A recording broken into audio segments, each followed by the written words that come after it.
Okay, so here we go. Oh, it took me a while to kind of get ready and set, but then as soon as I was about to go live, the dog goes kind of nuts. So how are y'all doing? It's Mass Effect time. And this time next week, we're going to be doing Diablo. So we're going to be doing it early. And I believe it gets released my time, 11 a.m. Central. So 12 o'clock Eastern. So if that's something you want to see, set your clocks to, whatever time that would be. And I don't expect it to be exactly when it's released unless they let me pre-install it. If I'm able to pre-install it, which I've gotten no word about that, if I'm able to pre-install like at midnight and then it gets released and, of course I get put into a queue and all that other stuff, then we'll be good. But if it doesn't let me pre-install, then we might be waiting. It might be an hour and a half, 2 hours later before we start. And that's just because I have to test it, make sure it works on stream and all that stuff. But we're going to do it on YouTube. And here's the thing, normally I do it 7 o'clock p.m. my time on these Mass Effect runs, but we're going to be doing it, much earlier than that. So, man, I'm just really enjoying these Mass Effect lore runs. What I'm doing on Twitch, and eventually we'll bring it over to here to YouTube, is I'm doing no death insanity runs for Mass Effect. And the first attempt was just a failure beyond failure. I definitely bit off more than I could chew. I was feeling pretty confident. I need to be much smarter about it. So I have a game plan now. Mass Effect 1 more so than 2 and 3, but Mass Effect 1 I'm gonna use the Mako to just do get some decryptions and some stuff unlocked and just go to planet, and that'll give me the XP. If I fight a Threshold Maw or something, okay, but that'll give me the levels I need to start doing even base missions like Liara stuff without overly risking it. It's still no death run, so things can happen, right? But I think if we're going to do it, I think that's the way to do it. So coming on YouTube and doing a lore stream is kind of like a vacation, It's like, wow. Don't have to worry about the no death, stress. This is still insanity. It's like, the thing is, I don't do insanity just because it's a challenge. I mean, to me, it's the same as normal, But I don't know how to explain it. No other game will I do regularly the hardest version of it, Mass Effect's the only one. It's the only one. And I just think that if I were to go back to playing normal now, it would just, I guess we could do that for lore stuff, but maybe you wouldn't get as much out of it, maybe, So last time what we did is we did Bring Down the Sky, the DLC, no deaths. I was kind of shocked by that. I was like, wow, we just kind of breezed through this. But this build that we have, this engineer build, is really real good, actually. If we look at our build here, what I did is I did, of course, all my operative, because she's an engineer. We did Spectre training, and we maxed out our charm because that allows us to do a lot of we're doing a Paragon run to begin with, but that allows us to avoid certain fights and just, we get the same XP anyway. I'm not putting anything in medicine at the moment, although I don't have the unlock at the moment for the legendary edition of using Neuroshock. There's only about 4 or 5 unlocks I haven't done. One of them, I don't know if I'm going to be doing anytime soon. It's using stasis, at least on 20 people. I just never use stasis. Never use stasis. I don't like it because it doesn't do any damage. It's just a crowd control thing. But, we'll see. But yeah, what I did was, if I remember right, I did operative, charm, and Spectre training. Then we exclusively went with electronics and decryption, right? Yeah. And then that allowed me to use Garrus and Tally and not force them to do those. And then that allowed me to be the decryption electronics person. of the group. And they were able to specialize in there because they have a lot less things that they can specialize in. But that filled up their bars much faster, actually. So my companions are much more valuable. So you look at like Garrus, he's all built up. So it was a nice little accident that I ran into of how to do this. I don't know. I think it's a lot of fun. And having Ashe, of course, I mean, she's just amazing. So the most recent no death run that I'm doing on Twitch, I started with a soldier. I haven't played soldier in years, like literally years. But I thought, well, I guess that's not the worst one to kind of start off with, you know? So we got a soldier, and that means I may not be taking Ashe as much. I'm taking her a lot at the beginning, but I may not be taking her much very often because she's basically mimicking me, you know?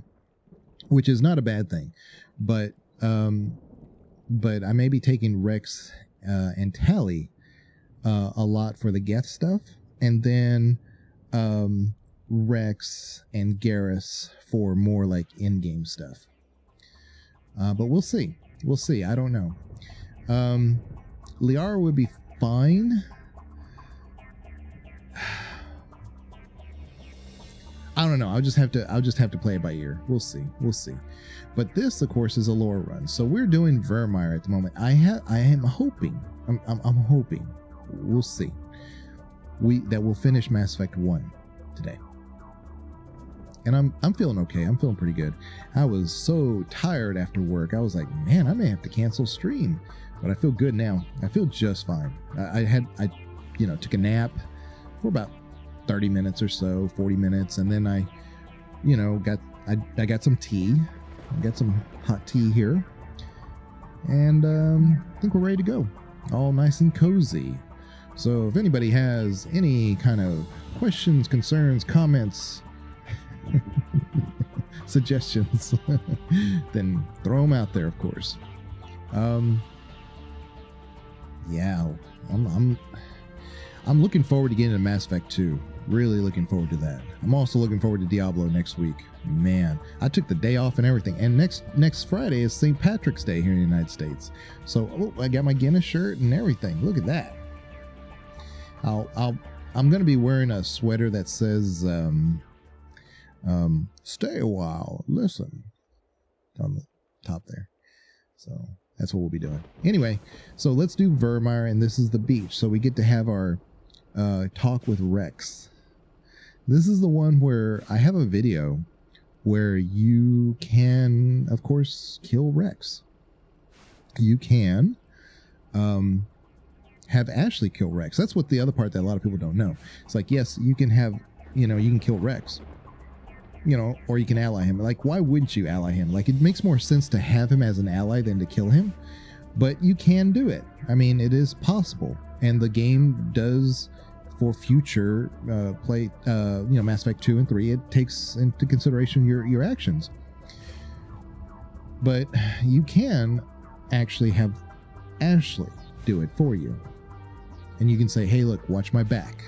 And if he gets out of line, whatever. And then there's a dialogue tree that tells Ashe to take him out.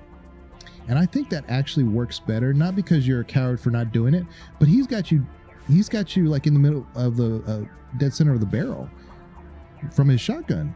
So it makes sense that Ashe would be the one who has to do that because, her commander's in danger, in jeopardy. So I've never really saw it as like a cowardice action to have Ashe do it. I think it would make more sense, right? Because you would tell Ashe, look, watch my back. I don't know how he's going to react to all this. And ideally, if you have to handle it, you'll handle it. But with you, staring at each other, at the end of a barrel, I don't know if that really happens the way it happens, So let's do this. Let's get down to the beach. Look at that. We're getting 88,000 credits. I can't imagine. See, right now, like I said, in the no death run, I'm level 7. And when I'm finding crates and stuff or things to discover, it's barely giving me like 800 credits. I can't imagine 88,000. So what are we supposed to do now? Stay put until we can come up with a plan.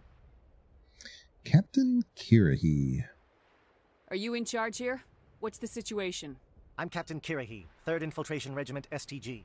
You and your crew have just landed in the middle of a hot zone. Every AA gun within 10 miles has been alerted to your presence. What are we supposed to do in the meantime? We stay put until the Council sends the reinforcements we requested. We are the reinforcements. What? You're all they sent? I told the Council to send a fleet. We couldn't understand your transmission. They sent me to investigate. That is a repetition of our task. I lost half my men investigating this place. So what have you found? Saren's base of operations. He set up a research facility here, but it's crawling with Geth and very well fortified. Is he here? Have you seen him? No, but his Geth are everywhere and we've intercepted some comms referring to Saren. This is his facility, there's no doubt about that. What's Saren researching? He's using the facility to breed an army of Krogan. How is that possible? Apparently, Saren has discovered a cure for the genophage. So as soon as he starts talking about he's breeding an army of Krogan, Rex is like, wait a minute. I need more information. What's so important about curing this genophage? It was the solution to the Krogan problem. We introduced the genophage to the Krogan population after the uprising, to quell their numbers. Without it, the Krogan will quickly overrun the galaxy.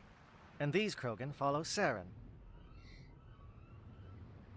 So I like Captain Kirahi because he says a lot of things that are kind of matter of fact, right? And he's not wrong. He's like, well, we released it so that we could quell the Krogan from overrunning the galaxy. And he's not wrong. We find out later, of course, that the Salarians aren't completely guilty of that situation. You know, it's like they kind of take it on and they say, yes, we're the ones who uplifted the Krogan, and unfortunately, we handled it. You know, we had to do what we had to do. It's not really what happened. The Turians, for lack of, I don't really know how to describe it, but it really kind of seems if the Asari were not around, the Turians would be running the show. Like, they wouldn't let the Salarians or the Volus or humanity get as far as their equals. I think the Turians would actually be trying to dominate everybody. It's kind of in their nature, but at the same time, that's kind of what happens when they push the genophage, because the Salarians were thinking, no, this is a bad idea. This is genocide. And the Turians kind of like said, no, you will push the button. And they forced the issue. So The Geth are bad enough, but a Krogan army. He'd be almost unstoppable. Exactly my thoughts. We must ensure that this facility and its secrets are destroyed. Destroyed? I don't think so. Our people are dying. This cure can save them. If that cure leaves this planet, the Krogan will become unstoppable. We can't make the same mistake again. My We people are not a mistake. Is he going to be a problem? We already have enough angry Krogan to deal with. He'll be fine. I'll talk to him. I'd appreciate that, Commander. My men and I need to rethink our plan of attack. Can you give us some time? Go ahead, Captain. I'll come back soon. We won't be long, Commander. In the meantime, if you need any supplies, you can talk to Commander Rentola. He's in one of the tents nearby. Yeah. Looks like things are a bit of a mess. Yeah. I wouldn't be so worried if it wasn't for Rex. He looks like he's gonna blow a gasket. You think I should go talk to him? It wouldn't hurt. Well, it might actually. Just do it carefully. See right here, you start off by saying be ready. Or I'm not scared of him, but I think it's really the be ready. You're right. I'll be careful. But be ready, just in case. I'm always ready. Okay, let's talk to Garrus. I'm concerned about Rex. Can we still trust him? Can we still trust Rex? The upcoming battle frightens me, but I know Saren must be stopped. Let's look at this thing. We have some pretty good gear already. Ooh, a Unity cap. That's a pretty good option there. That's Rex shooting at fish in the ocean. Greetings, human. I am Commander Rentola. I can provide you with supplies for the upcoming mission. For anything else, I suggest you speak with Captain Kirahi. Just tell me what you have available. We have limited reserves. We requested a fleet to destroy Saren's base. Instead, they sent you. Your request never came through. We'll just have to make do. That much is clear. Let me see what you have. What little there is. Okay, so we have unique item. See the Armali Council license. I definitely want this. Okay. Heavy armor. Compare. No. See, there's no tech or biotic protection, and that would be for Ash. But it's got a ton of shields on it. Man. Whew.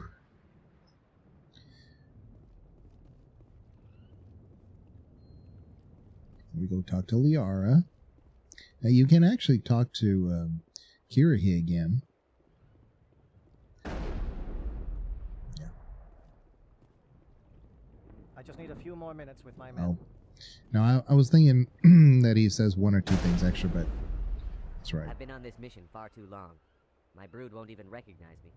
My brood. We can go talk to Liara real quick. But I don't think she says much. We better succeed, human. I am worried that Rex's allegiance to you may be waning. Yeah, everything's telling us to go talk to Rex. Let's open this. Ooh, codex. I wonder what that codex is.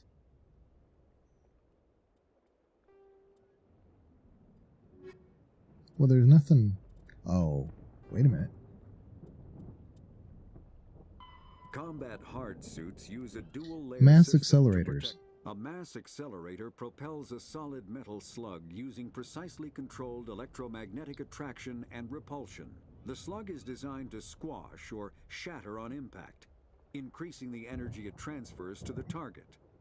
If this were not the case, it would simply punch a hole right through, doing minimal damage. Accelerator design was revolutionized by Element Zero. A slug lightened by a mass effect field can be accelerated to greater speeds, permitting projectile velocities that were previously unattainable.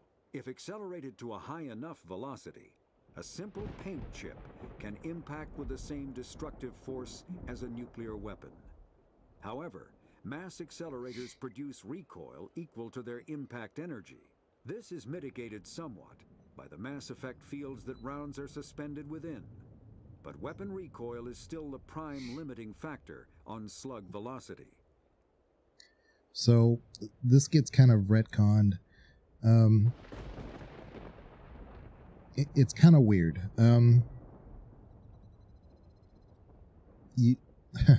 We don't use any like clips or anything, right? In Mass Effect 1. And then Mass Effect 2, I guess they did research or something that said, hey, look, people want to reload the weapon. They want like that whole engagement of like picking up a clip, but clips are everywhere. Like you never like are in danger of not having enough clips. I mean, really, I've had times where I run out and then I switch weapons, but I've never been in a situation where I thought, man, I'm out of clips. I'm going to die. Never really happened. So they kind of retconned it and said, well, since the guest showed up, we advanced our technology and now we use clips. We went backwards. It's just kind of weird, but I do that. But I think also for me, you know, in Mass Effect 3, you have the it's not the Avenger, it's the oh man, what's it called? Whew. But it's going back to the Avenger where you weren't using clips anymore and you just have to use it before it overheats. Love using that weapon. It's just a shame that you don't get it before the Citadel DLC. But I use it all the time in the Mass Effect multiplayer because I don't ever have to worry about clips. There you kind of do, because it's not like they drop everywhere. You have to go find a cache and reload on multiplayer. So when I have the you know, the gun that doesn't require clips at all. It's nice. It's so nice. And it's pretty powerful. It weighs a little bit more, so there's that. But even when I'm running a biotic, needing to spam, you know, powers, it's not a problem because sometimes it's my only weapon. So it doesn't weigh that much when you do it that way. Let's go talk to Rex. This isn't right, Shepard. If there's a cure for the genophage, we can't destroy it. Calm down, Rex. I'm not the enemy here. Saren's the one you should be mad at. Really? Saren created a cure for my people. You want to destroy it. Help me out here, Shepard. The lines between friend and foe are getting a little blurry from where I stand. This isn't a cure, it's a weapon, and if Saren is allowed to use it, you won't be around to reap the benefits. None of us will. That's a chance we should be willing to take. This is the fate of my entire people we're talking about. I've been loyal to you so far. Hell, you did more for me than my family ever did. We got his armor. If I'm going to keep following you, I need to know we're doing it for the right reasons. Wouldn't do this otherwise. Rex, these Krogan are not your people. They're slaves of Saren, tools. Is that what you want for them?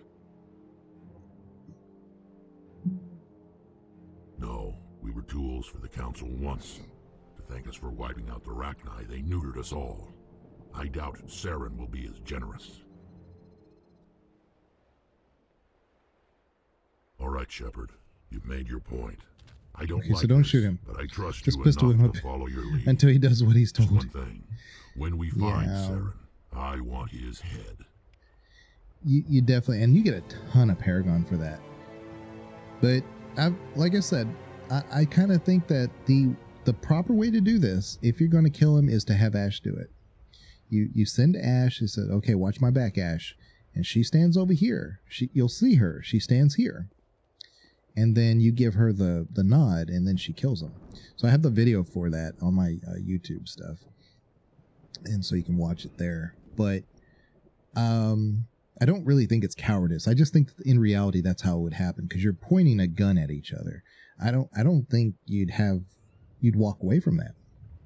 You'd shoot Rex, but he would definitely shoot you. So yeah. But how are you doing, Banana? It's good to see you.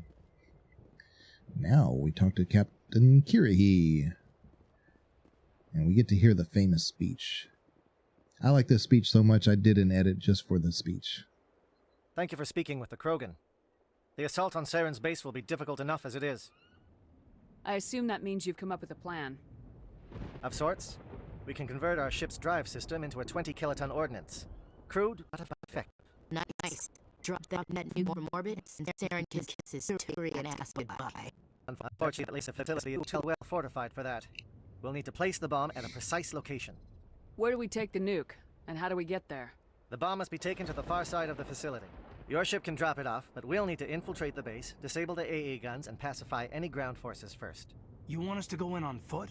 We don't have enough men. I like it. Whatever Caden says, I like the opposite. Good. I prefer a straight fight anyway. It won't be that simple. We just don't have the numbers to meet them head-on. I'm going to divide my men into 3 teams and hit the front of the facility. While we've got their attention, you can sneak your shadow team in the back. So, I mean, if this wasn't the Salarian STG, you should be a little worried, right?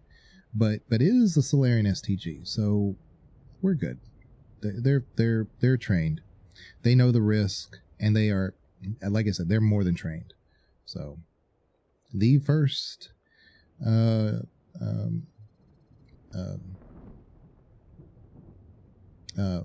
Spectre was a Salarian.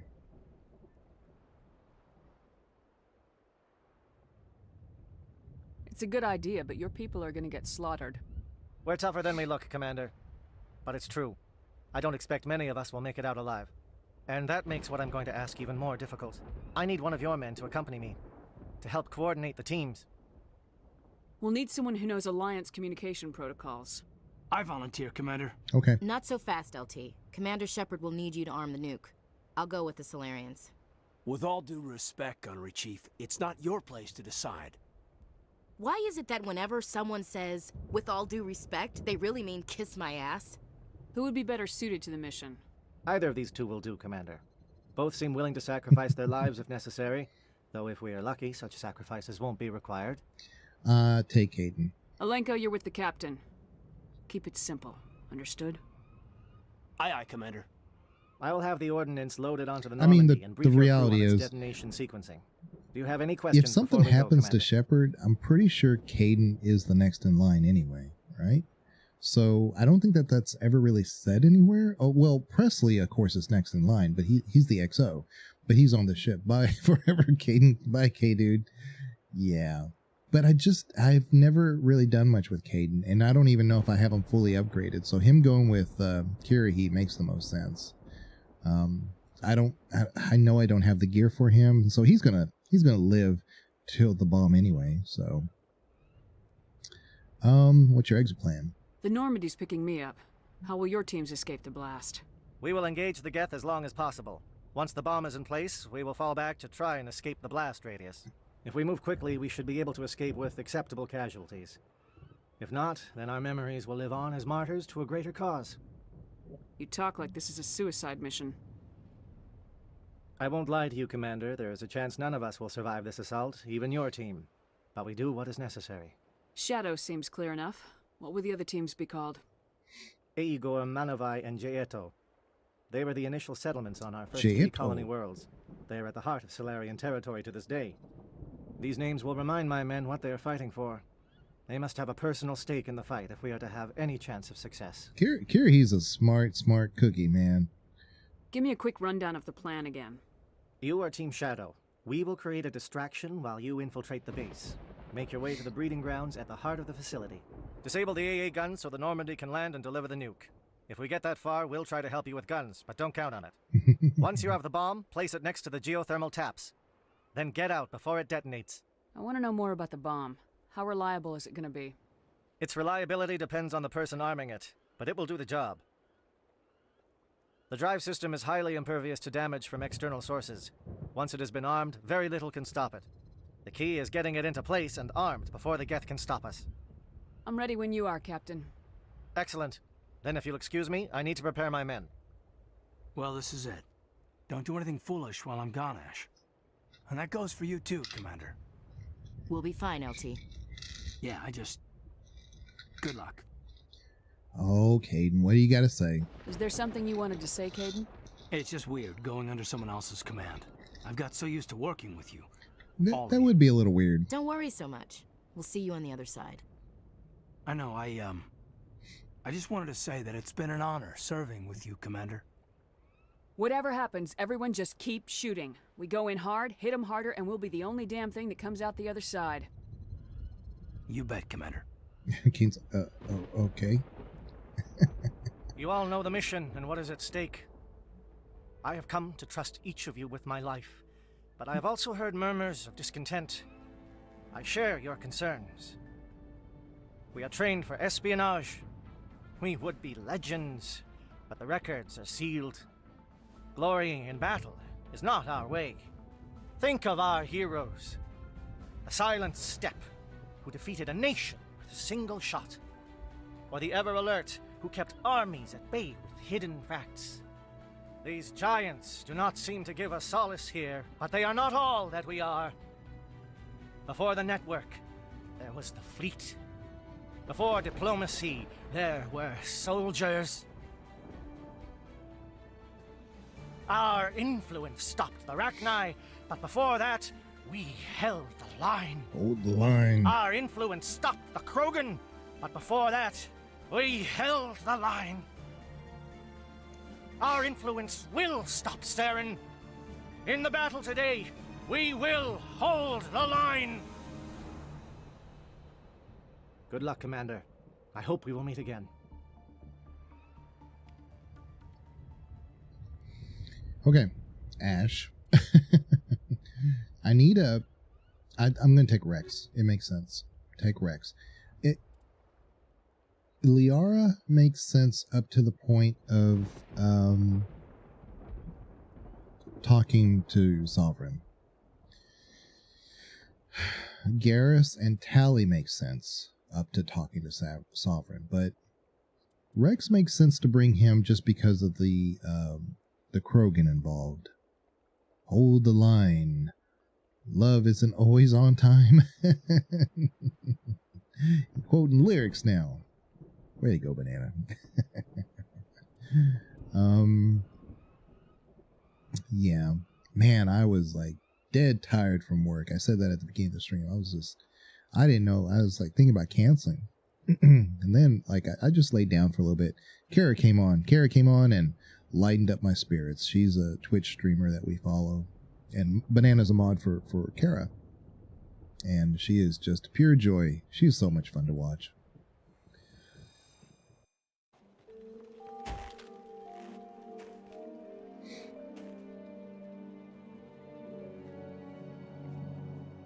Com check. Do you read me, Commander?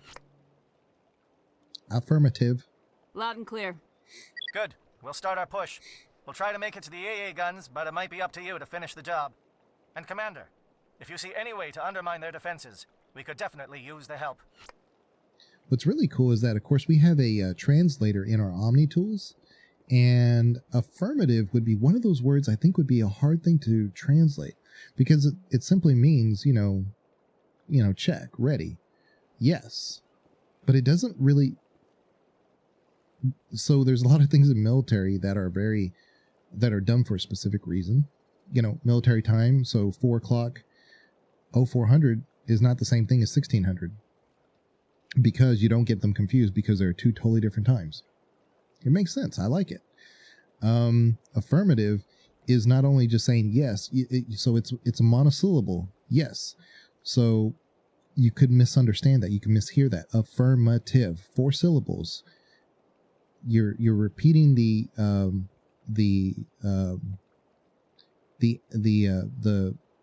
spirit of the yes, basically. So I like it. It's really neat. There's Shadow is on the ground. Repeat, Shadow is on the ground. But like I said, I think that might be something hard for these translators to do. Like, it would just be yes, but there's a reason why you're saying affirmative, But we have Kara, the engineer. But I'm going to use my sniper in this early area. Oh, yeah. I've never gotten used to how you use your meta packs. Never gotten used to it. Okay, Rex, you need to use your shotgun. And one thing I didn't look at was, I don't think I've used Rex in a little while. So let me make sure that we have everything. Yeah, Solaris amp. Unity amp. Ooh. That might be better. The Gemini, actually, because of the cooldown bonus. So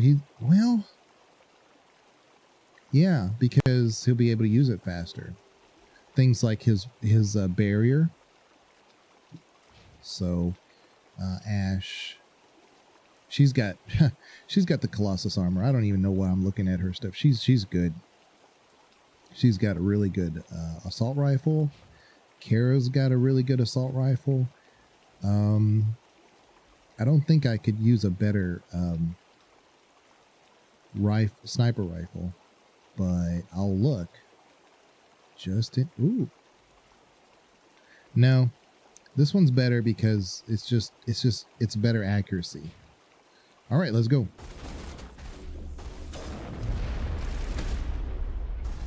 Whew. Oh. I'm a little busy here. Yes, I'm stuck.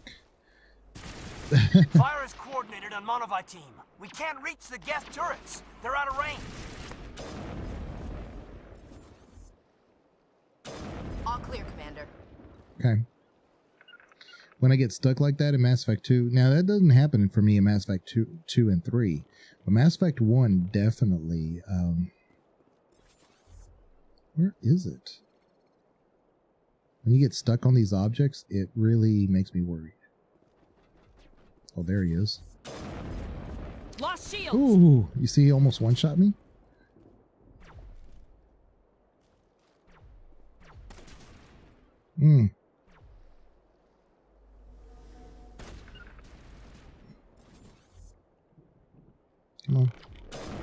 Ooh, I missed. Got him. Regroup! Yeah. So I think I played this game like half a dozen times before I learned that you could save Kiriki. Yeah, oh yeah, of course, yeah. You got to do all the missions. I think I always advanced too far and missed disabling the flying drone. Yeah, you just have to do all four things.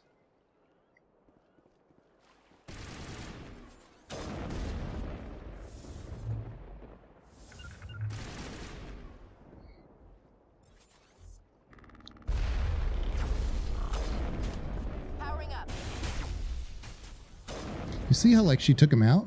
She punched him. That's why I love having her around. Huddle up!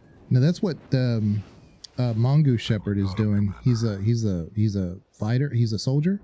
So his melee, if I can get up on people, yeah, I've already done that a couple times. Just knocked him out.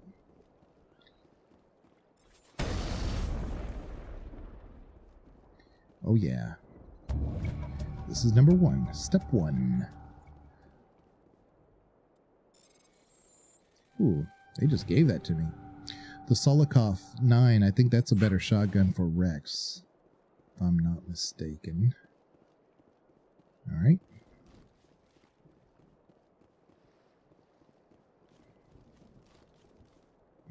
I usually go that way, but let me just check over here just to Something make sure. scrambled. They're targeting. We've got a shot. Lieutenant Alenko, take the heat off Manavai.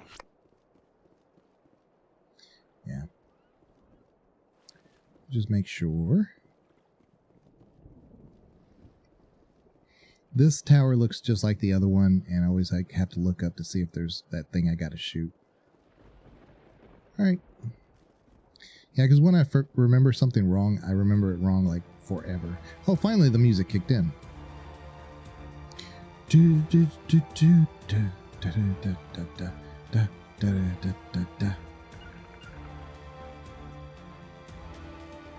Where is Ash? Form up.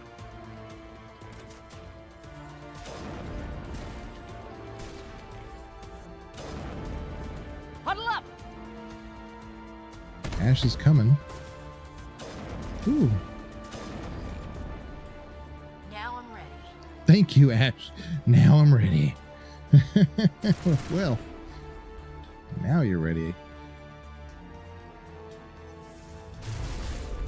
Oh, shoot. Yeah, I'm going to go down. All right. Use drones, man. Come on. Oh, that was, I got flanked. So this is the kind of stuff I was talking about before. The no death is risky. I gotta do this again. Oh man. Okay. Oh well. That's fine. This is gonna be risky doing it on Shadow is on the ground. the no death run because you can do everything right and then those stupid drones show up. Manavai, Jayato team, move. Time to get some attention.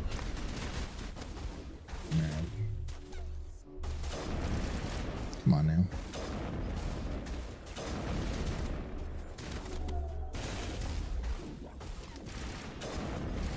There's no reason for this. They're in my sights.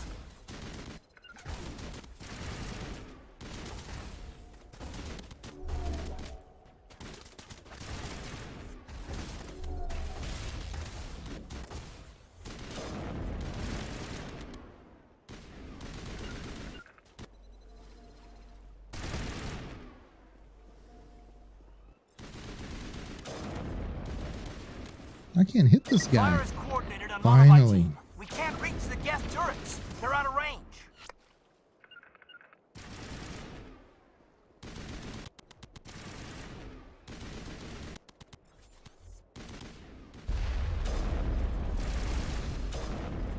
Yeah, you have to get these Geth right dead center.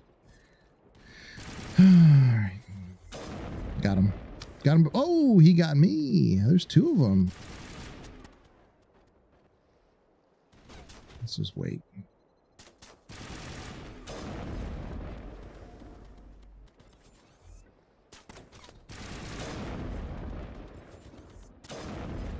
Okay.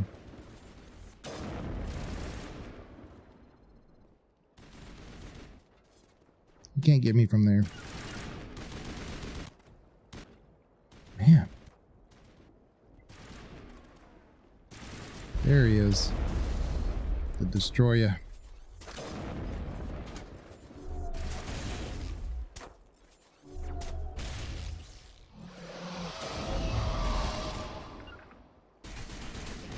Got him. Got him. Shot through the wall. All right. Let's do it right this time. Yeah, I got flanked by the drone, and that's the thing about these drones. They're hard to hit. And, you know, this is probably why now I need to put it on the assault rifle. I didn't think about it before, but it's a good thing to do now. Okay, so almost the same thing that they gave me before. So this time we're going to go the other way because I can see that Geth turret, the drone. Something scrambled. They're targeting. We've got a shot. Lieutenant Alenko, take the heat off Man of Eye.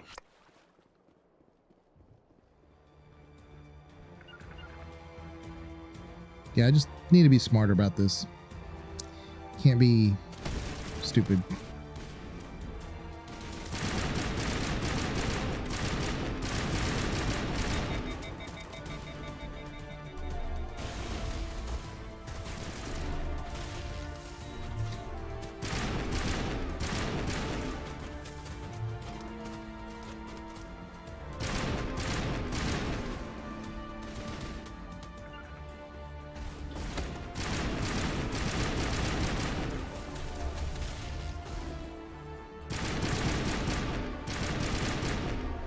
Those drones can take a beating, man.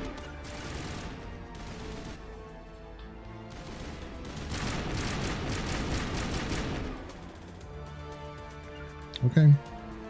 We got it. We got it.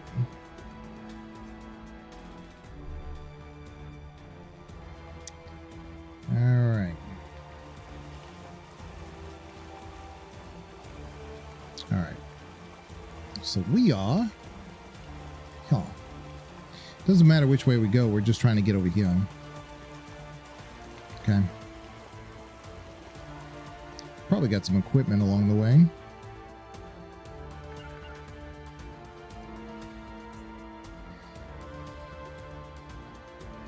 Yeah, sometimes with the drone area, sometimes there's one that like shows up underneath. So your goal is not to necessarily just take out the drones, but your goal is actually to take out those propane, or not the propane. They're not propane tanks, but they're tanks of fuel. And then when you go to the next area, where you start going into the bunker, there's those Geth flying drones that are there. And now it makes sense to like take those out, but you could skip that. So if you don't get those two, then yeah.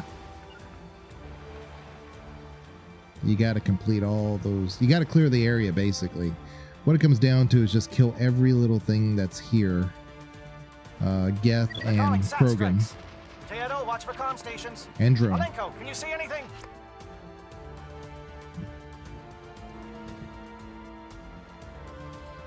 And that in turn will, of course, Enemy contact. allow Kirrahe and his people to get out.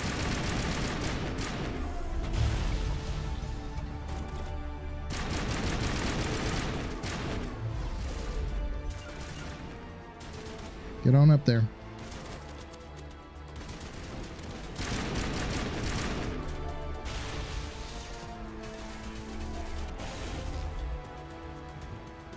Here we go.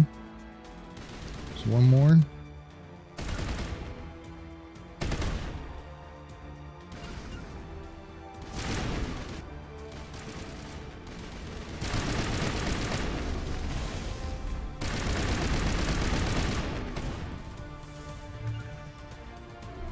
There we go. Got it. All right.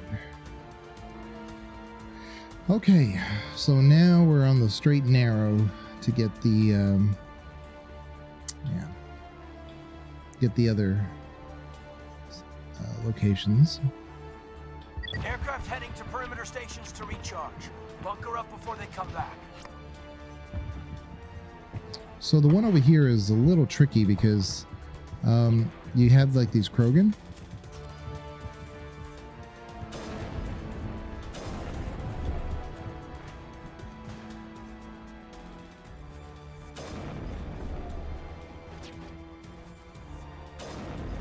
And if you don't take them out, you kind of waste that.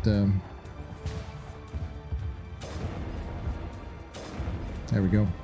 So we took that one out. We should be able to hit the rest of them.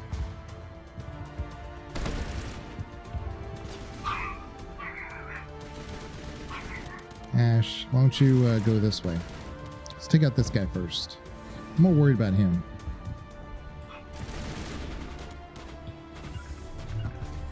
Can't get a clear shot. Target in sight. Can't get a clear shot. He's right there, Ash. Okay. Come on. Go this way.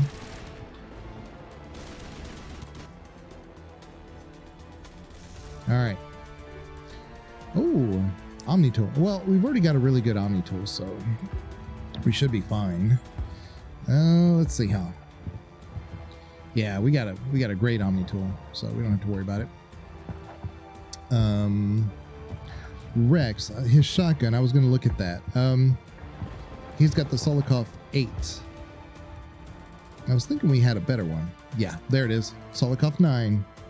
Nice. Now, actually, that's a good point. Kara really probably should be using the other Solikov that we have.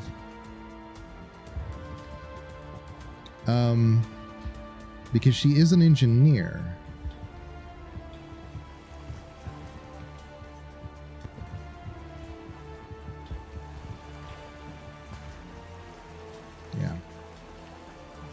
There's no crates down here. There's one in that little cove that we can get.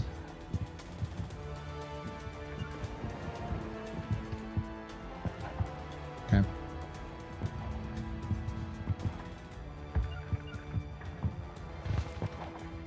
Come on, Ash. Lead the way for me. You guys are the firepower.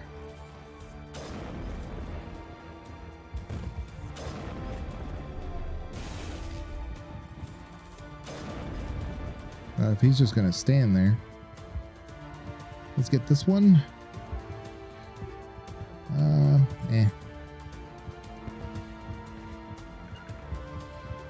Okay.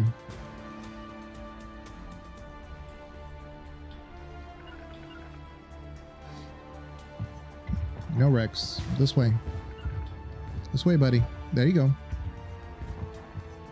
See, he's down below. These guys will like kill you just because you didn't see them.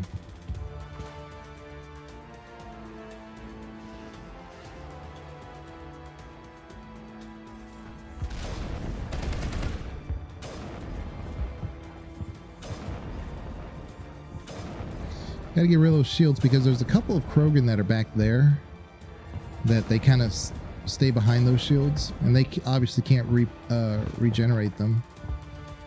So there we go. Let's do a quick save. Where's Rex? Oh, there it is.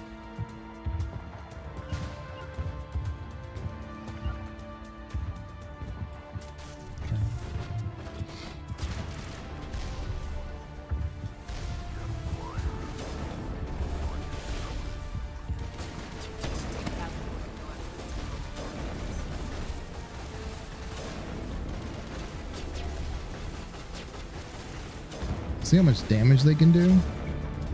Now the Geth Flyers are destroyed. But, I mean, really, this is the objective right here.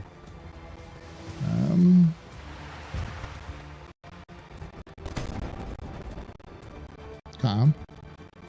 I think underneath there's one too. Just make sure. Nope. He is gone. All right. So we've gotten all those. We've gotten 1, 2, 3, 4, and then we just got to clear the rest of the research facility. All right, let's go. Usually coming toward the center is probably the best way to do this, just because you have more cover. But we'll go this way.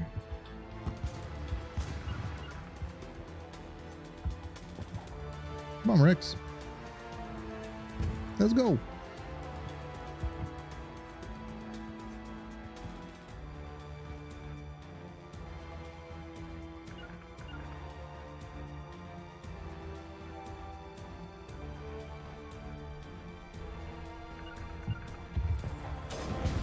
Ooh, I missed. Air threat has not materialized. We may be getting some help from Shadow.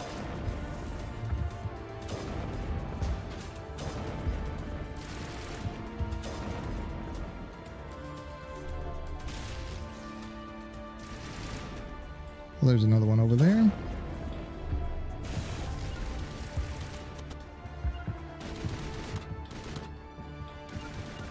Yeah, just get in there, guys. I'll handle that guy.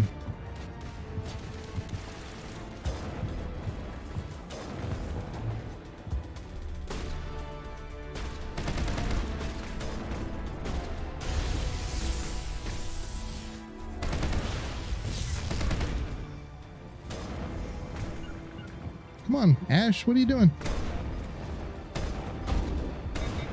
Okay. Well, Rex died just because Ash was just watching. Jeez. Good job, Ash. Just watching Rex die like that. Shadow team must be getting close. Hold the line, men. Hold the line. Yeah, there's 2 ways to enter here, and I always tend to come this way.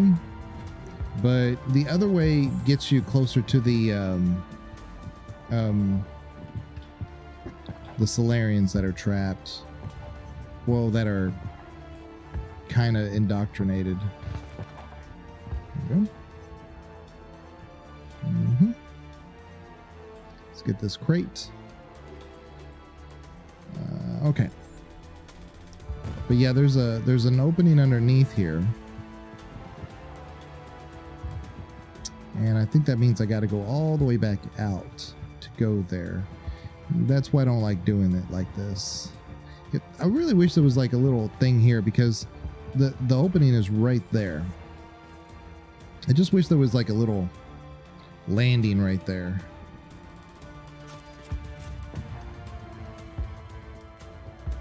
Yeah.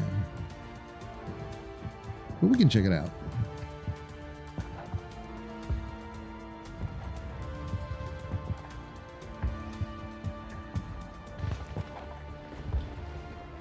See here. Oh, there's a way to get there down from up here. I just oh yeah, no, you can't. That's right. That's right. It looks like it's connected, but it's not. But you come in this other way and then go down. Okay. All right. Let's go. Yeah, good thing it's not timed.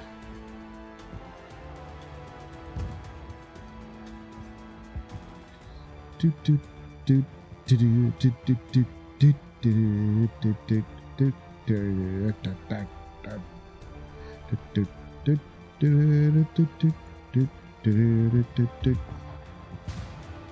Yeah, you just go down that way. I forgot about that. Oh man, that tells you how often I go the other way though, you know? I never go this way. We can give it a shot. Hold the line.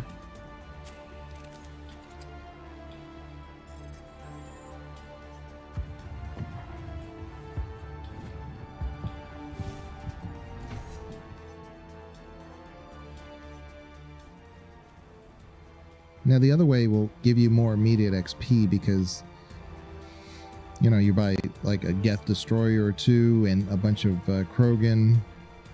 Ooh.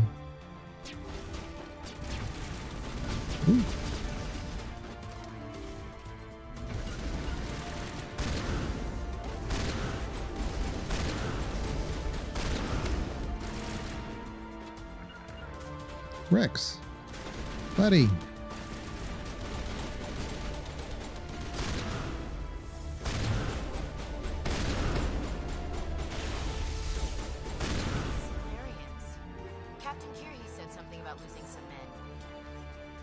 Yeah, This he more of did. that indoctrination we've heard about, Commander? It is.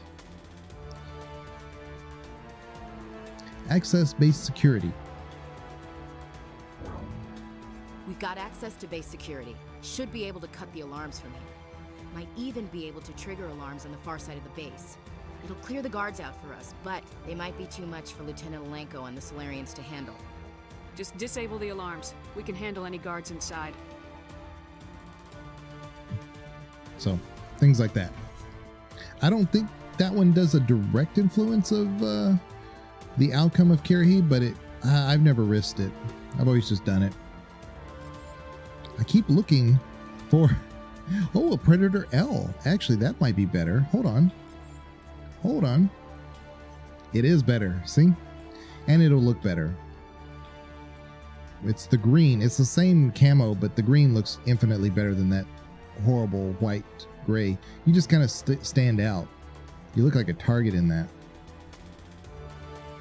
Kinetic exoskeleton. This one. Oh, now we're good. We're good. Awesome. And this one too. Kinetic exoskeleton 8. I don't really need her to have, but mobile accuracy, but she's good. Not wearing colossal armor. What's even the point? I know, but the Predator's not. It's not bad. It really isn't. Like you see, obviously it's 79, 450, and 18, but she's got heavy. Kara has 28, 414, 49. I mean, it's not bad. You know, it's just it's not Colossus. It doesn't look cool. You know, I love the Colossus. Man. Explorer 9. Yeah, except for like the base armor, the Colossus is obviously my favorite. It just looks good. Where is Rex? Okay, there he is.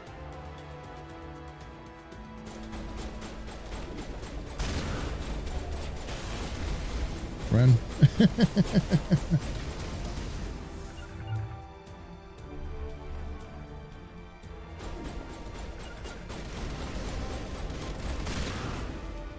Okay. Okay. Cleared it.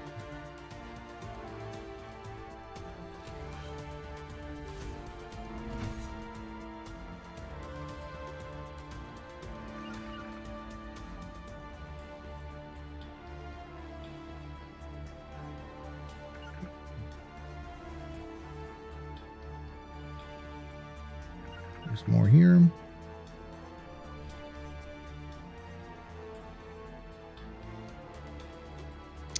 Yeah. Okay.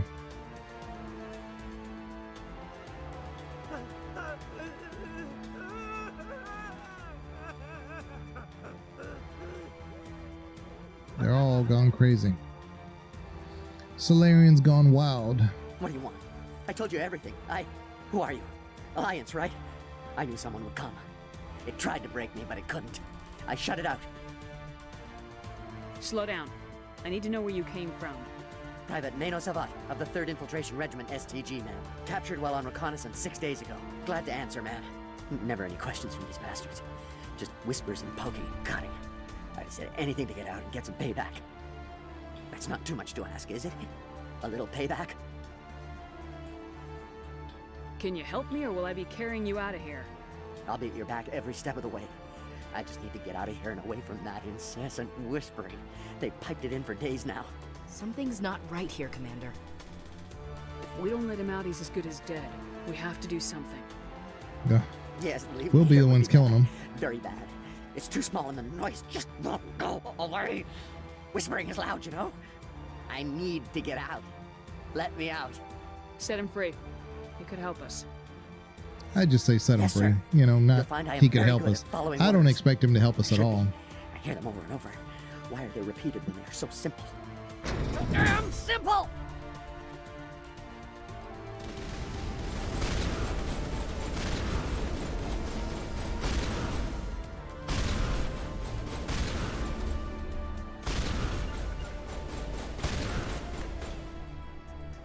Time. Well, we tried. We did try.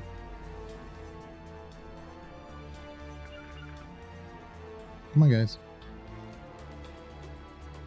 Wait a minute. Where do you get... Oh. Probably over here, though.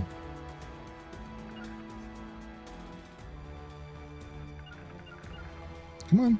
Ash. Where are you? So that's the problem with Mass Effect 1 is this pathing thing. It's supposed to be squad, but I can't find my squad. Alright, forget it.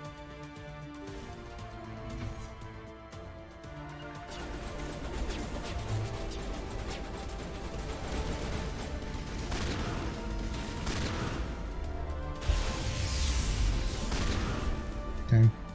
Give a little ground, Lieutenant. We don't want them to bunker up. Draw them out. There's Ash. It's not Ash's fault. It's just whenever the game puts these real small enclosed areas, but still wants you to do the squad thing, it's like really difficult. Ooh, thought I had it. Ah.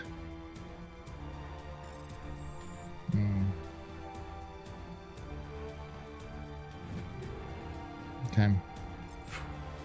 Nothing.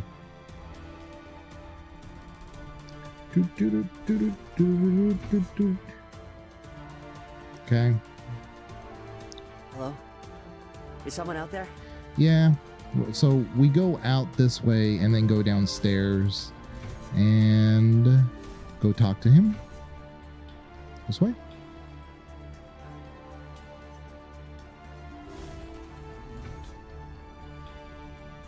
This one's a little different. Well, you're not a Geth, and you're not wearing a lab coat. I guess I'm glad to see you. Lieutenant Gonto Imnes of the 3rd Infiltration Regiment, captured during recon. I assume the fleet was called in to destroy the base? The transmission wasn't clear. The fleet's not coming. I see. Then you must be the infiltration team. I know the captain. He will want this facility destroyed. My team was altered, indoctrinated. He knew about the breeding grounds. But the indoctrination is a greater threat, and far more horrifying. I watched good people reduced to mindless husks. There wasn't anything left. Others died during the experiments. I envy them. Do you know anything about the experiments they were conducting? They were studying indoctrination. Symptoms, progress. Saren uses it to control his people, but I don't think he fully understands it. I don't know much else. I just saw what it did to the others. Turned them into empty husks. I can't end up like that, please. Let me out. I'm opening your cell, but then you're on your own. Don't look back and hope to outrun the blast, A better chance than I had before you showed up. Thank you, human. And good luck. You'll need it. Solarian Commando. It would have been nice to kind of know his name, so that way, you know, if he makes it out, it would be something. No threat here, Commander. This is horrible. No, this is no way to treat a prisoner. Kill them, sure, but to leave them like this? We'll let him out. Open the doors. Give them a chance to outrun the blast. You sure, Commander? Just leave them wandering? I mean... Can't stand the thought of being like that. I'd want to be put out of my misery. Let them out. They won't hurt us. If that's what you want, Commander. I just hate leaving them like this. I mean, just after a while, they will turn on us, but these are kind of interesting because they're kind of, you know, they have a unique look to them. They didn't just like copy paste the Solarians. Like this guy is like got this brown maroon look, and this one's got the blue markings. This one is just kind of gray. Of course, all the Solarians are modeled after alien grays. This one's got the white back. This one's, again, just no markings, really. And then that one's kind of like a grayish. So it's just kind of interesting. They didn't, like I said, they didn't really copy paste. Because even this one is slightly different than how this one looks, right? But they're similar colors and patterns. So it was just neat that they didn't actually, I mean, clearly the face model is the same, but they did add the colors and things to them, so that was kind of neat. So as far as Salarian female,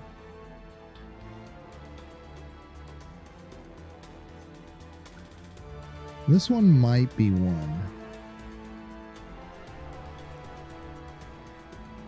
You know, with Quarian, you can tell the difference between male and female. I mean, obviously their suits are designed a little differently, right? But if you put them in the same type suit, the Quarian females have, I'm trying to remember, 3 fingers and 2 toes. And the male Quarians have 3 fingers and 3 toes. I know that the difference is the toes. And I'm trying to remember what's the difference with a Salarian male versus female. I don't remember what the differences were. I'd have to look at the Dalatros again.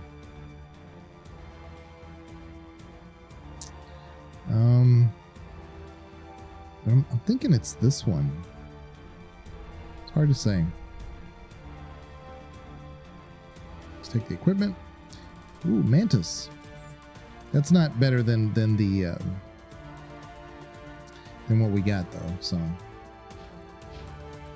okay. It calls, and I must follow. I think if you wait long enough, they turn, and then we gotta execute them. Either way. All right.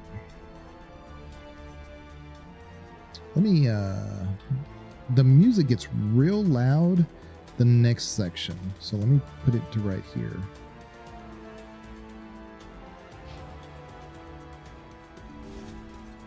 All right. Now we go upstairs and go across. And we have to take out the contingency of Geth destroyers, and there's a couple of Krogan in there, and a couple of drones, I think, too. So y'all be ready. Let's go to our assault rifle.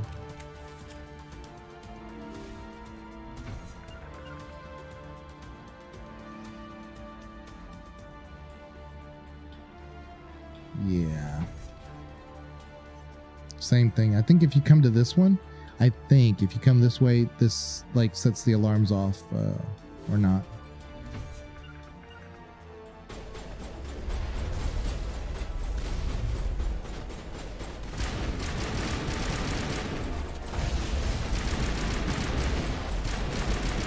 Ooh, it's a juggernaut. Oh. I knew it was something big in here. I just couldn't remember what it was.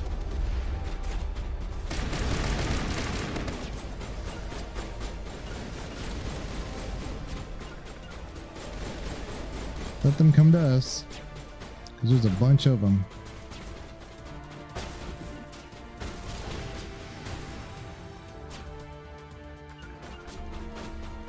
Okay.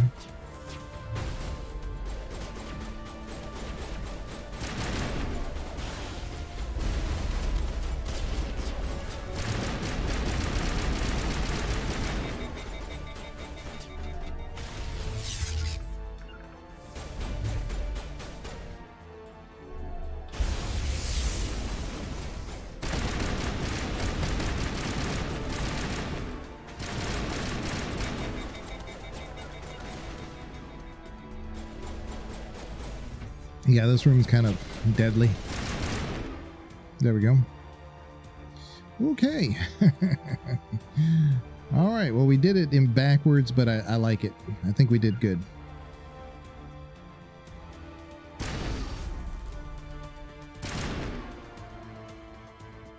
Yeah. All right. I think we cleared almost the whole base.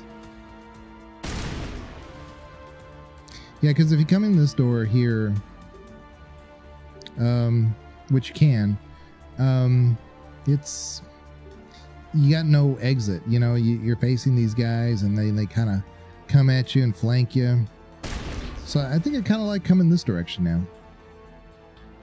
We still need to go upstairs, but that's where we'll run into the scientists. All right, let's go. That's the elevator, though. We need to get over here. There we go. And that's right here. Wait a minute. Yeah, this just goes back downstairs. Okay. Let's go. Let's go. Today is Mario Day, for some reason. Couldn't tell you why.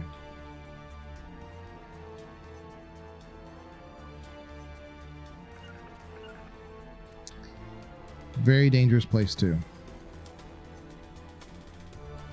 Ooh, Ash, why do you have a handgun? That's not right.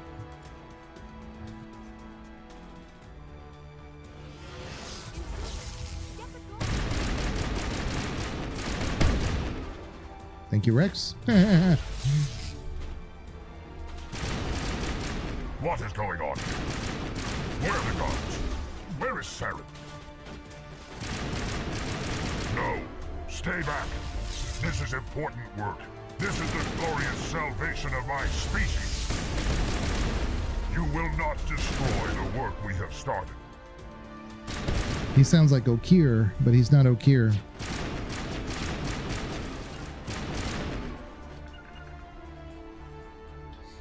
This is Okeer, my one perfect grunt.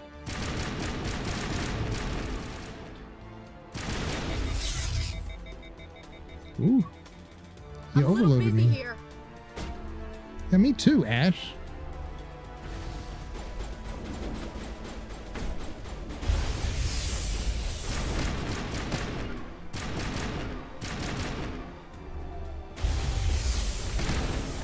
Dr. Droyus, that's right. Man, that Asari will not die. I've taken her down to like 1 health.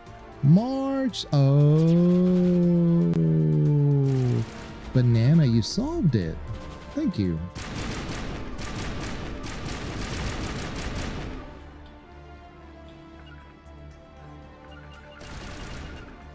Why aren't y'all shooting at her? Thank you. Jeez. Mario, March the 10th.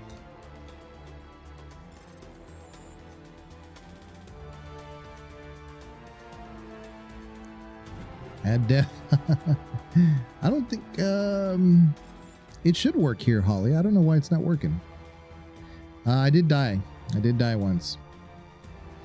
A drone got me. I was just being stupid. Wasn't paying attention.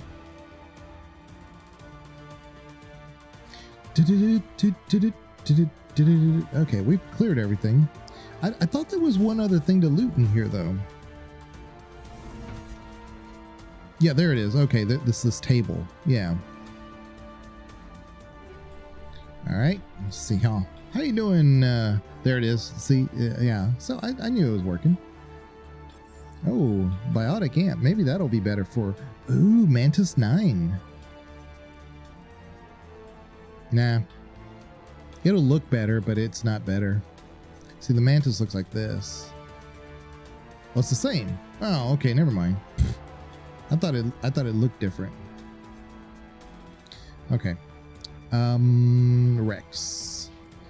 You get that. Mm-hmm. Much better biotic Omni tool. It's working just very slowly.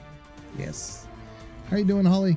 Man, I've been drinking a lot of tea because I wasn't feeling very good before the stream. Oops. I forgot about these guys. So I may need a dehydration break. Before too long.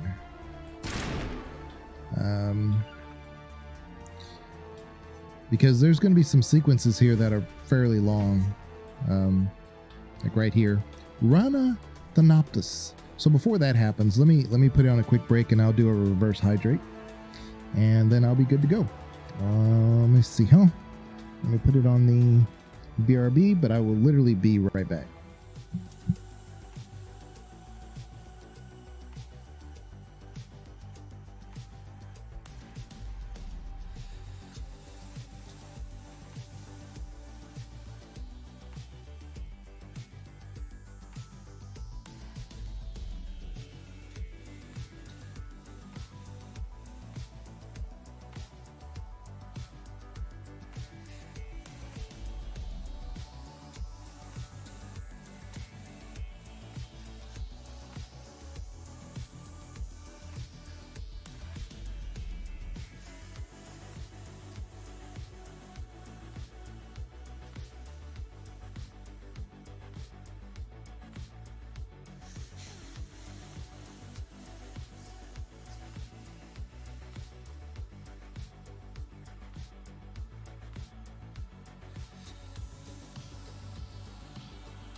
Appreciate everybody being patient with me.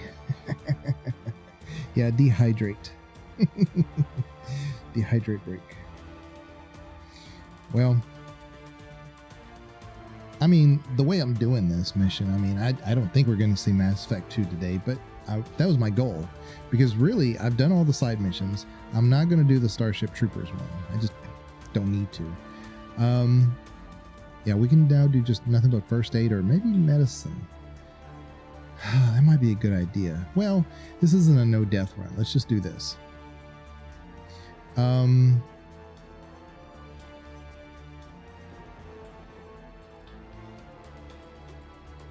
that. But yeah. Let's see here. I got nothing else I could use this on. Oh, Carnage, that's right. Ooh, she'll get Carnage now. Nice. What? I guess. But I'd like to. I mean, I'd like to definitely get to Mass Effect 2 tonight. Don't see it happening. Because really, we just have this mission. We go to the Citadel, get grounded, and then we steal the ship. And then we in-game. Don't shoot! Please, I just want to get out of here before Hi, it's Rana. too late. I'm not gonna hurt you. Who are you? Rana Thanoptus, neurospecialist. But this job isn't worth dying over, or worse. You think the indoctrination only affects prisoners? Sooner or later, Saren will want to dissect my brain too. Well, what are you talking about? I thought this was a breeding facility. Not this level. We're studying Sovereign's effect on organic minds. At least that's what I assumed. Saren kept us in the dark as much as possible. You helped him, and you don't even know why? I didn't have the option of negotiating. This position is a little more permanent than I had expected. But I can help you. This elevator behind me goes to Saren's private lab. I can get you in. See? Full access. All of Saren's private files. Are we good? Can I go? What were you studying here? It's that ship, Sovereign. It emits some kind of signal. Undetectable, but it's there. I've seen the effects. Saren uses it to influence his followers, to control them. It's called indoctrination. Direct exposure to the signal turns you into a mindless slave, like the Salarian test subjects. But there's collateral damage, too. What do you mean by collateral damage? Sovereign's signal is too strong. Spend too much time near the ship and you feel it, like a tingle at the back of the skull. It's like a whisper you can't quite hear. You're compelled to do things, but you don't know why. You just obey. Eventually, you just stop thinking for yourself. It happens to everyone at the facility. My first test subject was the man I replaced. Now I just want to get out of here before it happens to me. Why is Saren researching this? Isn't he the one controlling it? The signal comes from the ship. It makes us obey Saren, but I don't think he controls it. Not exactly. I think he's scared it might be affecting him. Indoctrination is subtle. By the time the effects become noticeable, it's usually And that really makes so much sense. I mean, Saren ultimately does want to improve the universe by saying, look, I know what the Reapers can do. I know what has happened in the past. Our only choice is to really kind of ally them, and then if he can, you know, infiltrate it from within. I think that's Saren's main goal, is if he can infiltrate the Reapers from within, he can create a better outcome, the best possible outcome, even though we get completely decimated, right? Maybe he can reason like, well, maybe just the Turians and Asari still can remain somewhere, maybe isolated and left alone or something. Maybe he's just thinking of like ways of making it better despite a bad situation. But unfortunately, Saren doesn't realize how strong the indoctrination is. Like, he just has no way of knowing that. So now this makes so much sense, that the whole facility is a breeding facility to create Krogan and to whatever. So he's got a Krogan scientist, he's got Sasarian, but really what he's doing is he's studying the indoctrination. Like, how can he pull himself from that? You know? Like, knowledge is power. Tell me more about this signal. Signal's not exactly the right word. There is some kind of energy field emanating from the ship. It changes thought patterns. Over time, days, maybe a week, it weakens your will. You become easier to manipulate and control, but it's a degenerative condition. There's a balance between control and usefulness. The less freedom the subject maintains, the less capable it becomes. Okay. Get on out here. I'm gonna blow this place to hell and gone. If you want to make it out alive, you better start running. What? You can't. But I'll never. Ah! Oh. I enjoyed that. Of course you did, Ash. All right. Let's get this loot. Oh. There we go. Oh, how does... Well, look who it is. It's Razor. The one and only. The magnificent. Razor the magnificent, yeah. The inscriptionologist. He definitely, Razor has definitely overshadowed me for the inscription stuff. He went on to like the second level of inscription and started doing all that stuff. Man, to me, it's like once I get to end game, I'm like, okay, this other stuff is cool, but man, yeah. So how are you doing, Razor? It's good to see you. Hey, how's Blast, by the way? I put a Blast on his Discord, asking to make sure he was still alive. I think he's got his computer fixed, because I've seen him a few times online at the Blizzard launcher. I don't know what he's playing, but I see that he's online. So.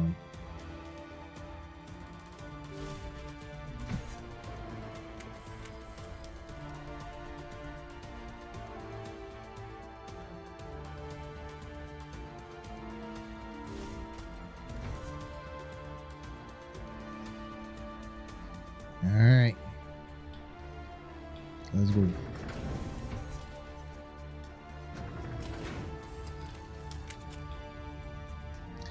Let's go. All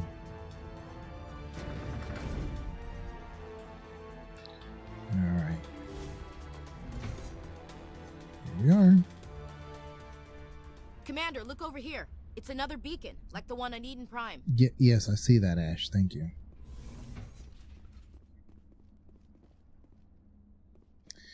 Okay. So it's not going to show us anything else, but I think this part gets a little loud. So hopefully if it is, I'll be able to turn it down. But I'm just warning you guys now, and I'll adjust it as we need to, though.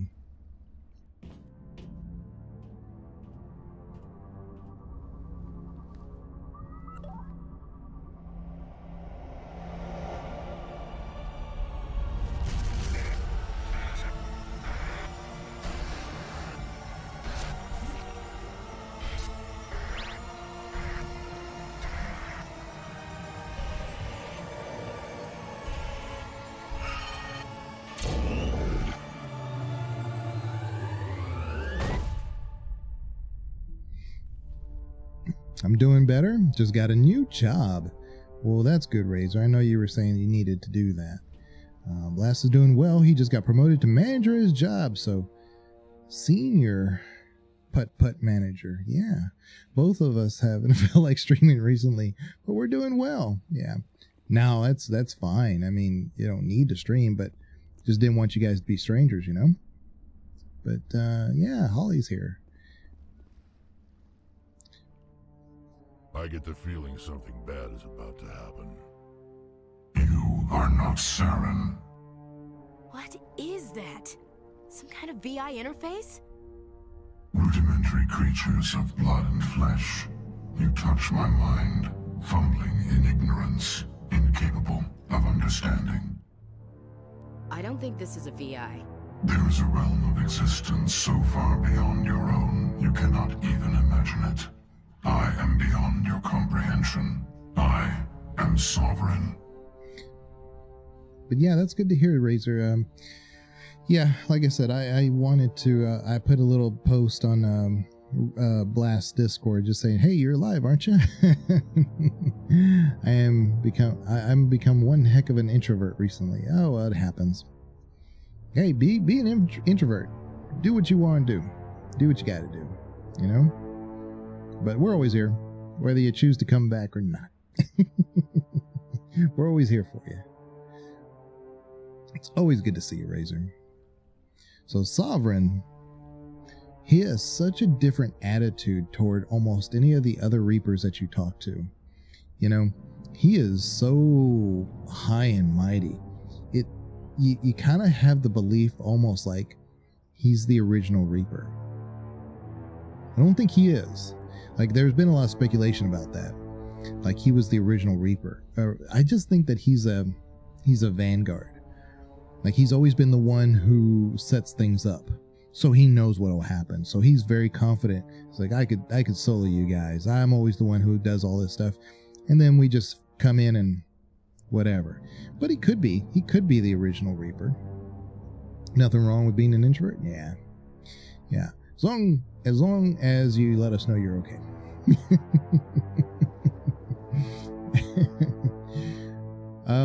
But yeah, Sovereign, if you look at his words that he uses, and like how he's not, they're all dismissive of Shepard, right? They're all dismissive of life. They're like, you guys are just avoiding the inevitable, blah blah blah, this and that. You can't hope to destroy us. They all say that. Sovereign takes it another notch, He always does. Why he even talks to us, I don't really know. But he just makes sure that he lets us know that you may have gotten this far, but really it means nothing to me. I will tell you my plan. I will tell you everything. Then there is nothing you can do about it. Like, he takes it that one extra step. Yeah, I understand. I saw your stream notification. I was like, heck yeah. Well, that's good, Razor. Now, next week, we're not going to be doing Mass Effect. We're going to be doing Diablo 4. So I'm going to be doing it early, so I'm going to be doing it all day. So, if you're going to be available on a Friday, just hop in whenever you want. And of course, we do YouTube on 1440. And I'm able to stream at, oh my goodness, like almost 18,000 kilobytes. I could actually pump it up to 20, but there's really no point at 2K unless I'm doing 4K or something. So anyway, but you're alive? Oh, haven't seen Diablo in a while? Yeah, I know. It's not the regular Diablo. It's the Diablo 4.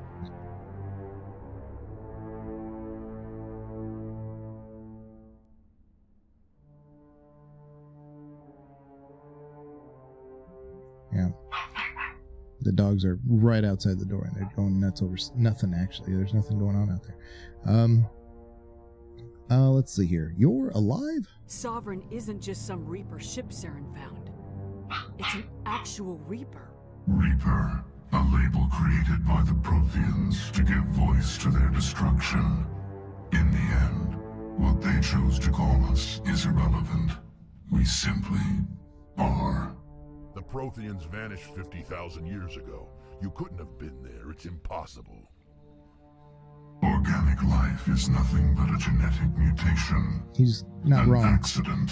Your lives are measured in years and decades. You wither and die.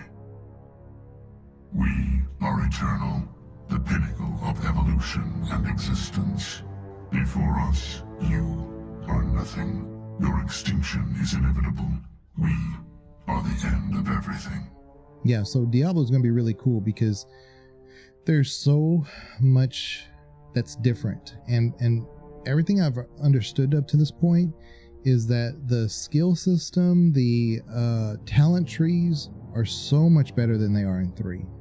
Like, there's still parts of 3 that, oh, thank you, that are going to be in 4, but not the bad part. See, what I didn't like about 3 was that when you got to a certain level, you just simply unlocked a talent that was just there. There's nothing you could do about it. Now, within that talent, you could select different things, but that really didn't really register with me.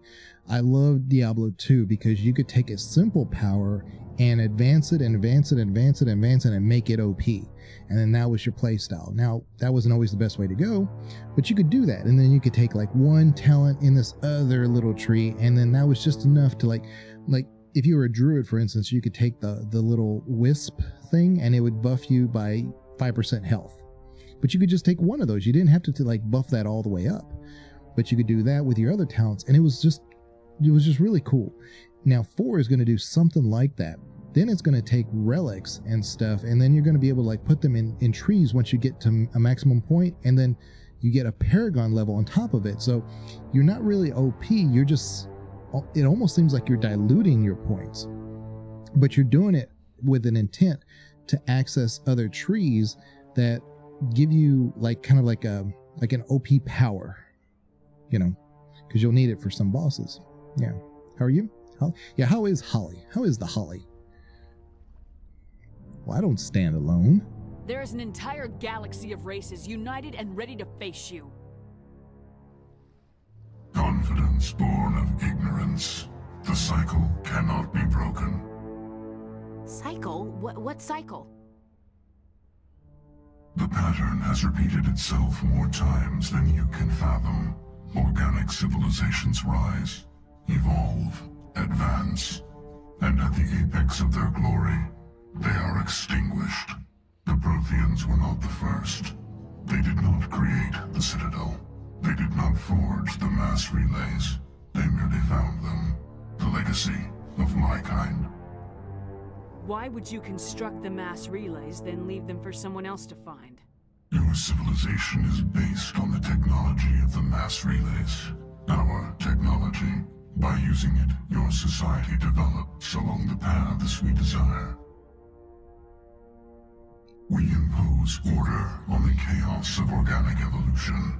You exist because we allow it, and you will end because we demand it. They're harvesting us. They're here to wipe us out. Where did you come from? Who built you?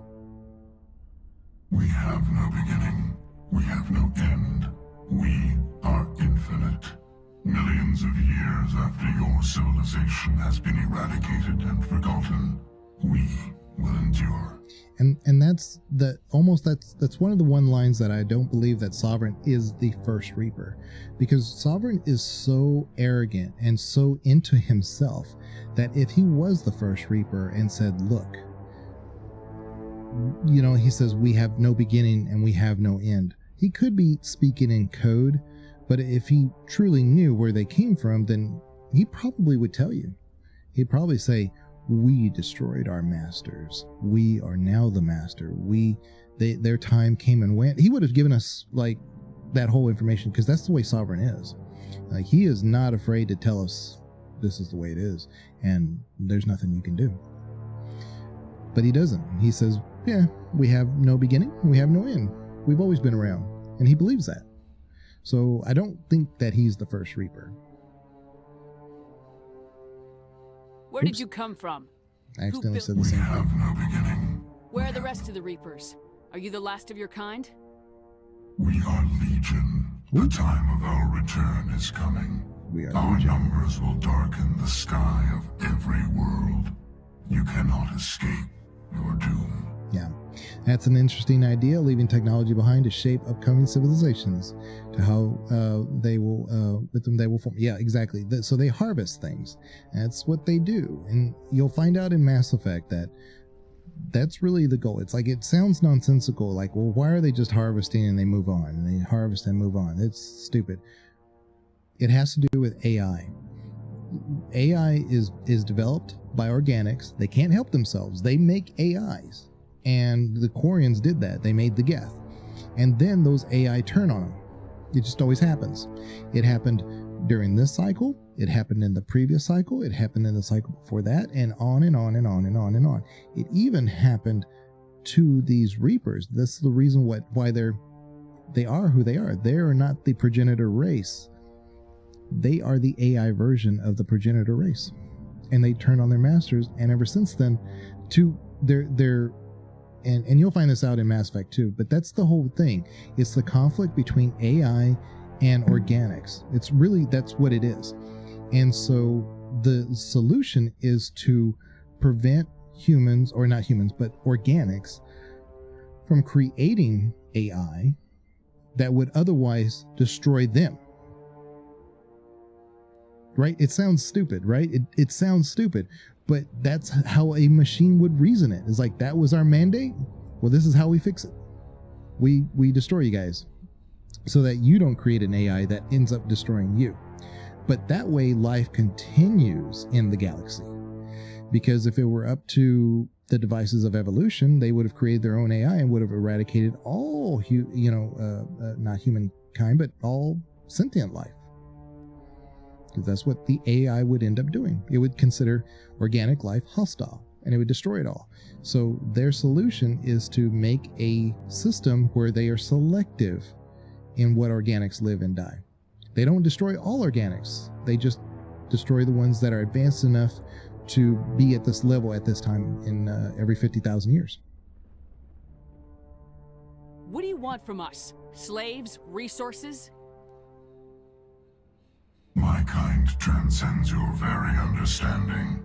We are each a nation, independent, free of all weakness.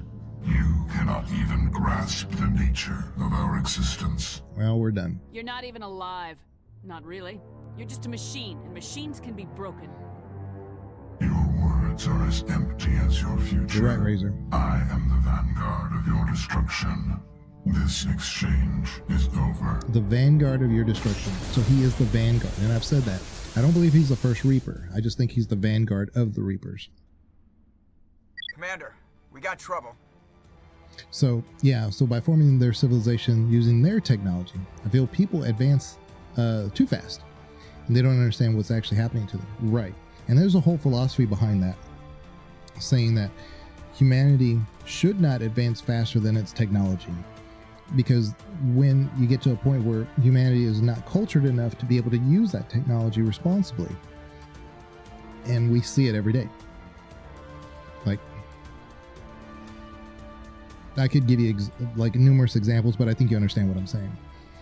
So, you know, we're not at the point where like we can fix a laptop or our phone or a PC like we could a car if we lived in the 1940s, for instance.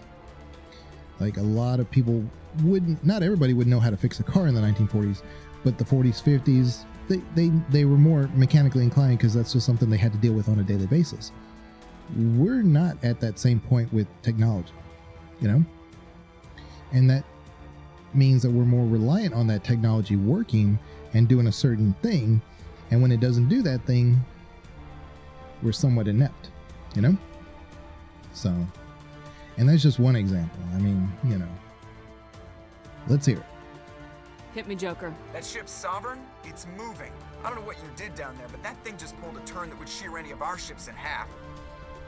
It's coming your way, and it's coming hard. You need to wrap things up in there fast. This thing is fried. Orders, Commander? Let's head to the breeding facility. Joker can pick us up after we set the nuke. Okay. Let's go. Let's go.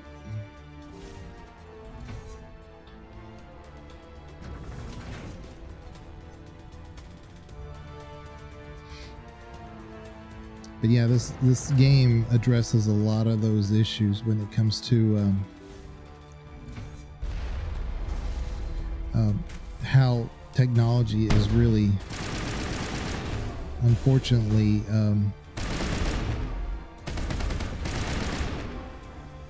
become something that we are so reliant upon that it ends up overrunning us, you know? Geth returning from your position, Dieto. Looks like Shadow kicked a sensitive spot. Alenko, head them off. Hold them.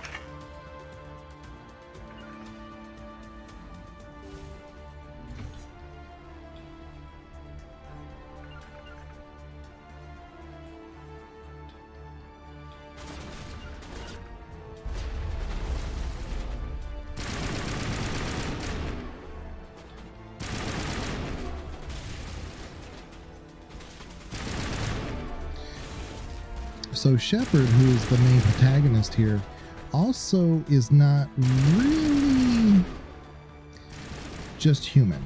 I mean, this is kind of my own little fan theory, but Shepard's kind of advanced beyond being a regular human.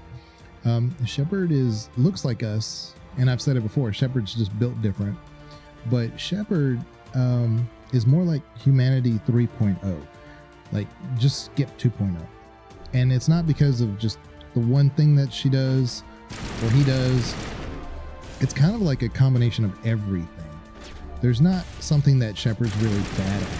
And even like the inside joke for the game is like Shepard can't dance. Shepard actually dances well when there's no crew around. When there's no crew, Shepard dances just fine.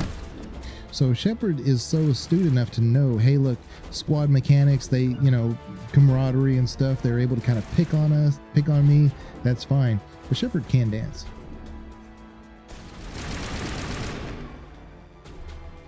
Yeah. Our culture is kind of designed for hyper specializations where something breaks, you just take it to the person who knows how to fix it. Yeah. And it works for like economy too, you know?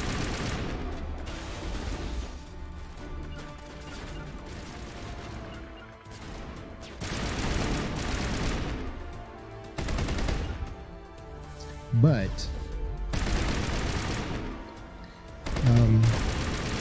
the only real problem is that, again, if your culture isn't advanced enough to be able to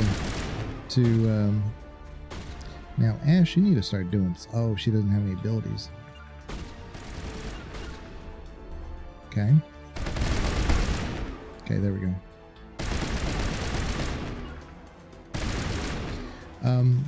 yeah, if your culture's not really advanced enough for the technology that you have, then it abuses that technology, and it's just not able to, you know, adapt around it.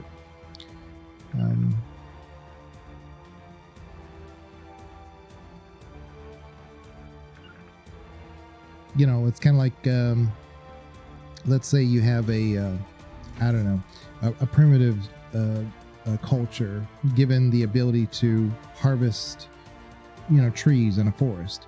Well, if they don't know how to use that responsibly, they don't know the after effects of that, they could deforest something without really realizing it. Again, that's having technology over your culture that tells you what's probably good for you or not what's not good for you. And we do that now, even with advanced culture, you know?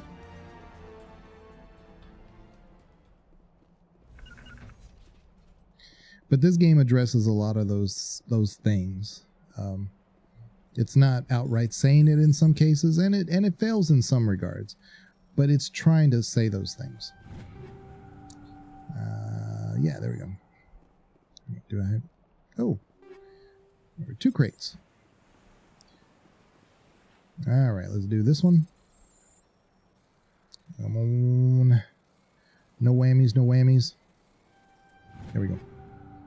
Ooh, oh, nothing but Turian armor. My goodness, I can't use Turian armor. Yeah, I think the Halo series follows similar step. Yeah, it's interesting. There's some connection, not 1-to-1, obviously, between Halo and Mass Effect.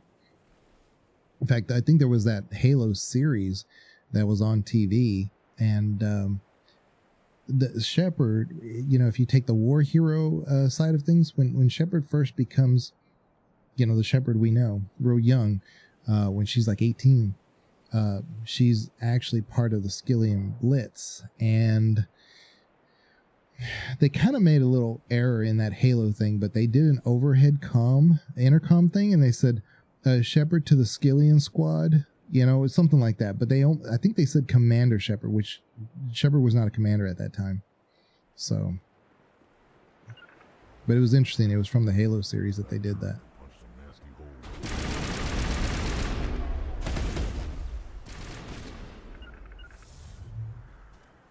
Okay, I'm gonna go to my sniper. Get those guys. Got him.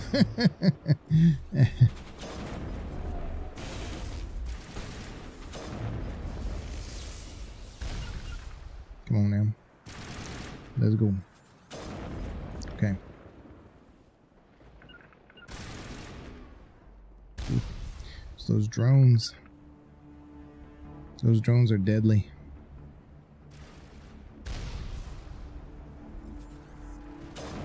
Don't like them.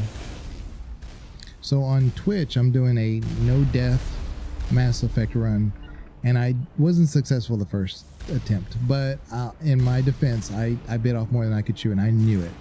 So this one has actually been fairly successful. I've only died like 3 times, and I'm not trying to do a no-death run. So if I die in Mass Effect 1 at any time, I got to go back to the beginning. So this may be a bad idea, but if I die in Mass Effect 1 or 2 or 3, I got to go back to the beginning.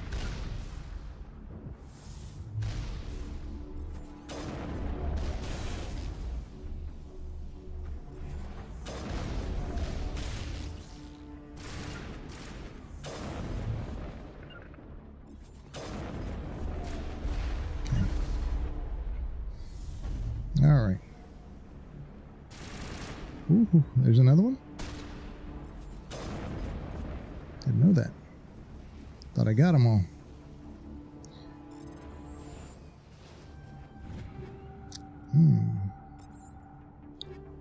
All right.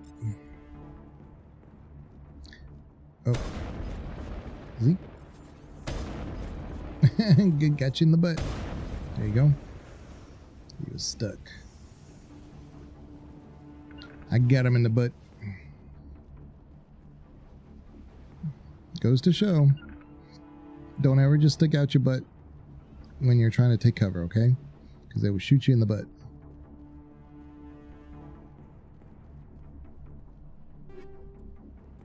Okay. think there's a... Maybe it's on this side. Yeah, there it is. So, the great thing about this particular game is... Oh, crap. Is that you have multiple big bads, and they all have their reasons for doing things. And that's, you know, just a sign of any good game with any good RPG element. So yes, I'm biased toward Mass Effect, but Saren is the big bad in this one. But he has a reason for doing what he's doing. Yeah, trying to show you there's a good side. Yeah. Saren has a reason for doing what he's doing. He's the one who's we're gonna meet here in just a minute, but he is basically indoctrinated by the big sovereign guy, the Reaper red thing that you saw, the lobster looking guy. But Saren, who was a Spectre just like Shepard is, and the Spectres are kind of like the law enforcement for the Council of the Galaxy, right? So they're like the right hand of the galaxy. They don't have any boundaries. They can go wherever they want. They can act not like vigilantes, obviously, but they have like authority to do whatever they want to get the job done. And Saren is one of those that can do that. And he's turned against us. He's the Quarians are another race that have created an AI, and that AI turned against them, and they lost their homeland. And the Geth have basically isolated themselves in a certain part of the galaxy so as to avoid conflict and stuff. And there's a group of them that were apparently approached by that Reaper character, and was told, hey, look, we can give you a better version of yourself.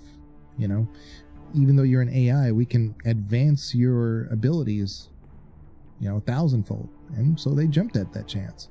And so now they're assisting this guy Saren in helping pave the way for the conquering of the galaxy. Now, why is Saren helping them? Well, that's the thing, is that Saren is a person you can kind of empathize with. And like any good bad enemy, you can empathize with that person. You can understand where they're coming from. They don't really do a ton of it, but if you look for it, it's there. Saren is basically saying, look, I've seen the end. I've seen what happens. It happened to the Protheans. It happened to the race before that. It happened to the race before that. I know what happened to them. And that will happen to us. And so he's trying to kind of like infiltrate the Reapers from within. And instead, he got caught up in the indoctrination. So you see little glimpses, just barely here and there, of his, well, he's not human, but his humanity.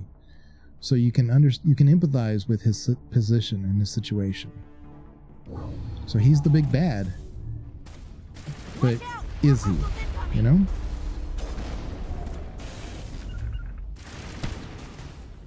He's actually trying to help civilization live, and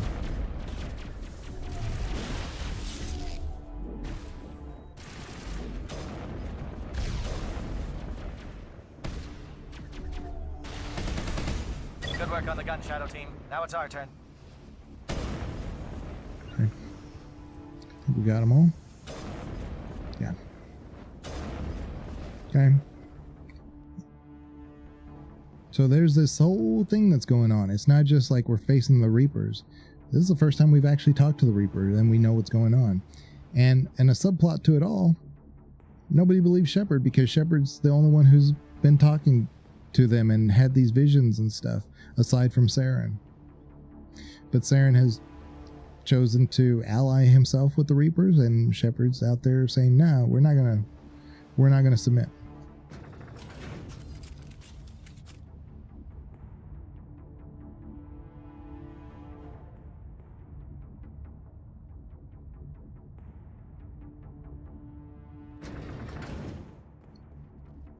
All right.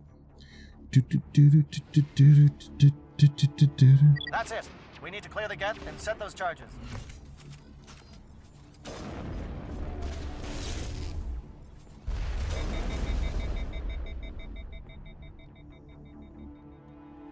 They overloaded me.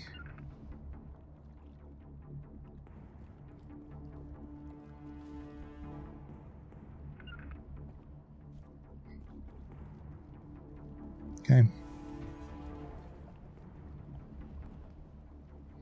difficulty you playing on Deathless runs on? Insanity. Yeah, just the highest level.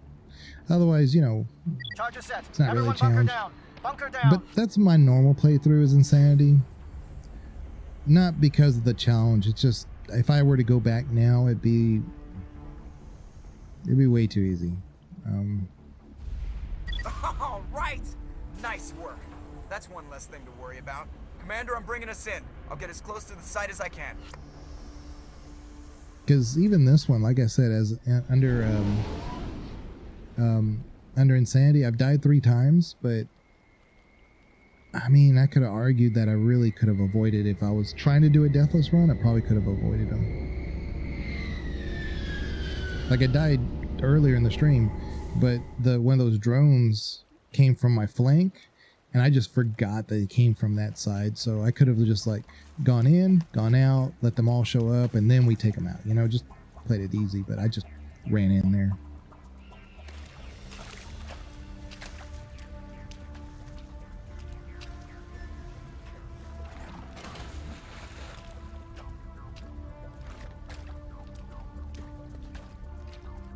Bomb is in position. We're all set here.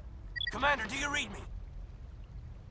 The nuke is almost ready, Lieutenant. Get to the rendezvous point. Negative, Commander. The Geth have us pinned down on the AA tower. We've taken heavy casualties. We'll never make the rendezvous point in time. Get them out of there, Joker, now! Negative. It's too hot. You can't risk it.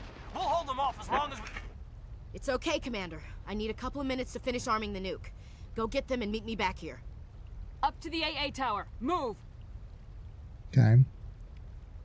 So, okay. So I gotta take. I'm gonna take Tally, and then I'm gonna take Rex, because Tally will just annihilate these Geth if it's working the way I want it to. Okay. So we have to get our equipment. Ooh, lots of equipment. Oh my goodness. And then we're gonna upgrade our squad. Let's do that. And then we're going to do that. And then Rex, he's good. As far as equipment goes, I think I need to look at Tally's stuff real quick. I can get her the... probably the Solikov. She's already got the 8. We'll get rid of this. Because I'm starting to get too much junk again.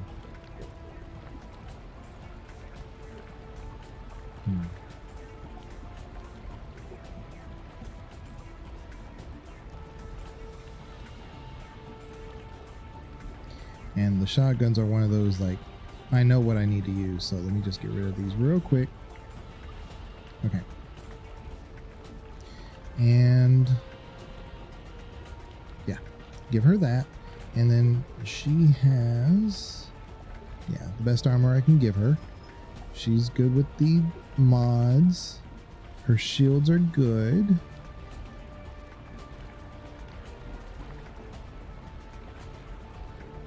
There we go. That's better. Okay. And then that's it. We're good. Let's do a quick save. And let's move. There's Ash. Hey, Ash.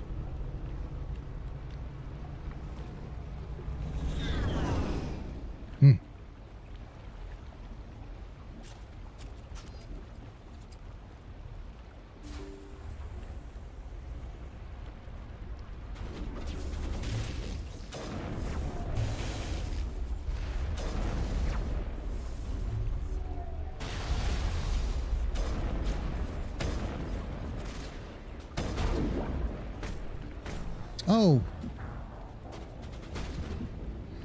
he hit me one time. But that's insanity, y'all. That is insanity. But again, I guess you also see why I bring Ash and Rex with me a lot. You know?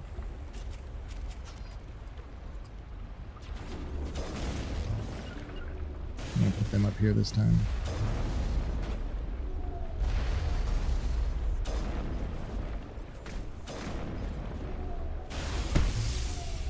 There, Rex took care of him this time. Ooh, good job, Rex. Good job, Rex. Where is that guy? There he is.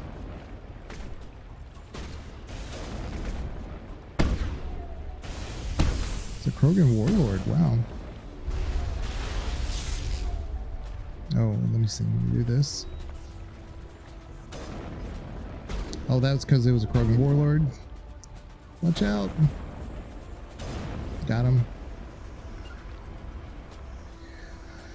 Ooh, where is Rex? Where is he? I don't even see him. Where'd he go? Is he up here? He's missing. Where is he? He's like, he got hit so hard he went like beneath the grates or something. Alright, well. He'll show back up when we do the elevator. Hey, make that 4 deaths. Yeah. Yeah. Legion. Hey, Perry, how are you doing? See, I've just got Tally in here. Yeah, I'm gonna have to do this real quick. Ooh, mercenary. Oh, that's medium armor. Hold on. I don't think I can wear that. How you doing, Perry? Welcome on in. Do a quick save. And then I'm gonna load it because yeah, it's messed up. This has happened a couple times where, yeah, see, now he's there. But yeah, he got killed and then he got knocked all the way underneath the base. It's just Mass Effect 1's just glitchy like this. So, wow. Yeah, I know. Every once in a while you get runs that do that and you just have to reload it. Sending in reinforcements. Chief, we just spotted a troop ship inbound to your location. It's already here, and it's bleeding Geth all over the bomb site. I'll come back. Hold on, Chief. I'm coming back to get you. Negative! It's too late for us! There's just too many of them! I'm activating the nuke! What are you doing, Chief? Making sure this bomb goes off, no matter what! It's done, Commander. Go get the lieutenant and get the hell out of here! What do I got on YouTube Fridays? We can handle Oh, yeah. ourselves. Go back and get Williams. This is such a hard decision. What do we do? Do we get Ash? Do we get Kaidan?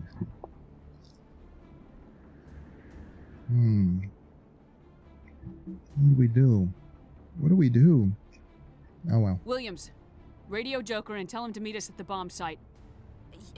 Yes, Commander, It's the right choice, and you know it, Ash. Stay alive. I'll be coming to get you too, Always say Kaidan. Ash. I think we both know that's not gonna happen. I've done both several times, but end of the day, I'll tell you what though, my no death run, I'm thinking I might, if I can. I mean, I'm thinking way ahead, of course, which is the wrong thing to do. I'm thinking about doing the romance for Ash, but the soldier would make the most sense to keep Kaidan alive. So maybe not. But any other class, you know, Vanguard, Adept, Engineer, Infiltrator, Sentinel, it makes more sense to keep Ash. But yeah, true, but Ash.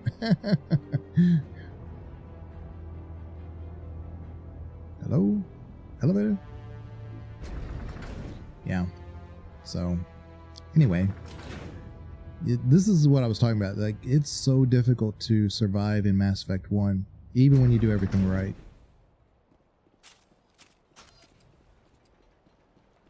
Okay.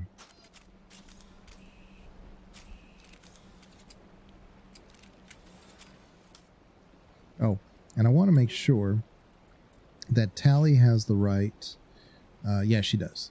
And Rex has the right one. And oops. Yeah, Shepard has the right frictionless kinetic coil. High explosive. Ooh, I didn't know I had level 10.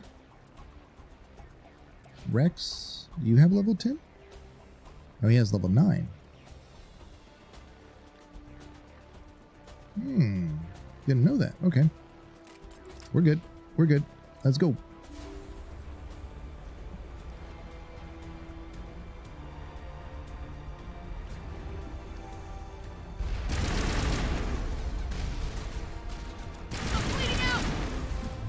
Ooh, we're almost dead.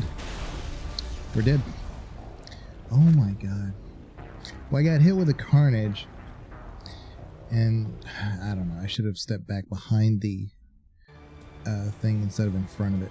Okay, I know better now.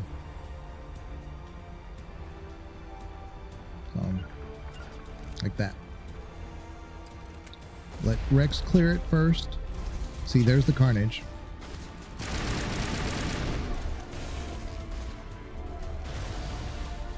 Oh, and there's a sniper over there. That's what I missed.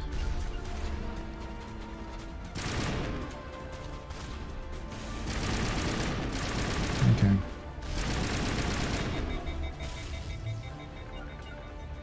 Alright, now I know. Oh, Tally's down. Didn't know that.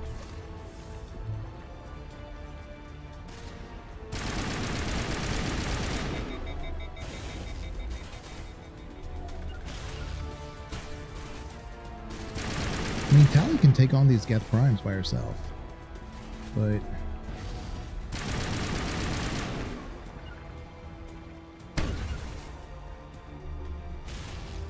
there we go. Okay. Okay. I think we're good. All right. Go up here. Oh, there's one over there. Got him. Well, there's one more. Oh, it's the same guy. Never mind. Commander, you need to set the nuke and get out. We can't hold. Left flank, suppressing fire, suppressing. There we go. So it's obviously doable. I just can't be just an idiot doing it, you know? The good thing this is just a low one.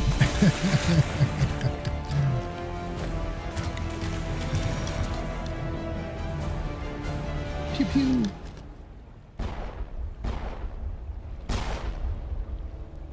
I applaud you, Shepard. Notice my Geth were utterly his convinced left arm. the Solarians were the real threat. An impressive diversion. Of course, it was all for nothing. I can't let you disrupt what I've accomplished here. You can't possibly understand what's really at stake. Everybody says I can't possibly imagine, but look at Saren's left arm. It's actually a Geth arm. I don't think we have the boss battles here, Perry. But the left arm is a Geth arm. So that goes to show how advanced the Geth actually are. That they're able to synthesize their own body parts, not the other way around, not like, you know, human parts onto them or whatever. They're able to kind of synthesize their parts graft them onto organics, like Saren.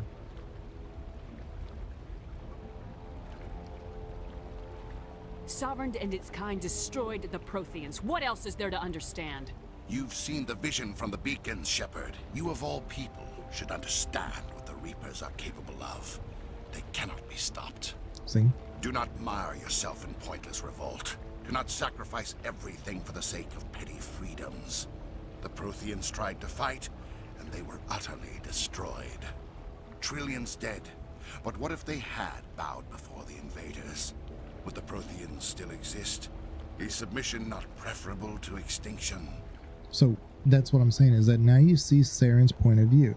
He's not necessarily, he is working for the Reapers, he just doesn't know it, but he's also went into it with the right intention to say, let's make it to where people can understand that this is inevitable. So what if we just submit and work with them versus, you know, just get eradicated? I mean, Saren's obviously not eradicated. He could have been destroyed right away by Sovereign. Do you really believe the Reapers will let us live? See his left arm? We organics are driven by emotion. instead of logic. We will fight even when we know we cannot win. But if we work with the Reapers, if we make ourselves useful, think how many lives could be spared. Once I understood this, I joined Sovereign. Though I was aware of the dangers, I had hoped this facility could protect me. You're afraid Sovereign is influencing you. You're afraid he's controlling your thoughts. I've studied the effects of indoctrination. The more control Sovereign exerts, the less capable the subject becomes. That is my saving grace. The Sovereign needs me to find the conduit. My mind is still my own, for now.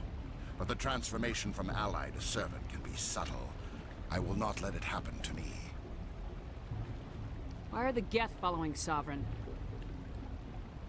They believe Sovereign to be some kind of god, the pinnacle of their own evolution. But the reaction of their deity is most telling. It is insulted. Sovereign does not desire the pitiful devotions the Geth hurl at it. They are just tools, and no amount of belief on their part will change that. But as tools, they are useful. They will survive the coming invasion. If organic life is to survive, we must also prove we are useful. We must work with the Reapers. So he's given it like as an opinion, like they will survive, you know, as the Geth will survive in the, you know, coming onslaught. I don't know how much of that is opinion as versus how much like he actually does know from Sovereign, because Sovereign has been very dismissive of the Geth, but he's using them. I mean, that's for sure. But yeah, so it's kind of hard to tell. Tell me why Sovereign needs the conduit. Tell me what it is. Maybe we can find a way to stop them. The conduit is the key to your destruction and my salvation. Sovereign needs my help to find it. That is the only reason I have not been indoctrinated. Yeah, well, he is indoctrinated. Sovereign's manipulating you and you don't even know it. You're already under its power. No, Sovereign needs me. If I find the conduit, I've been promised a reprieve from the inevitable. This is my only hope. So join me. Together we can stop Sovereign. We don't have to submit to the Reapers, we can beat them. I no longer believe that, Shepard. But Visions. You see, that means that he once did believe it. Reapers are too powerful. The only hope of survival is to join with them.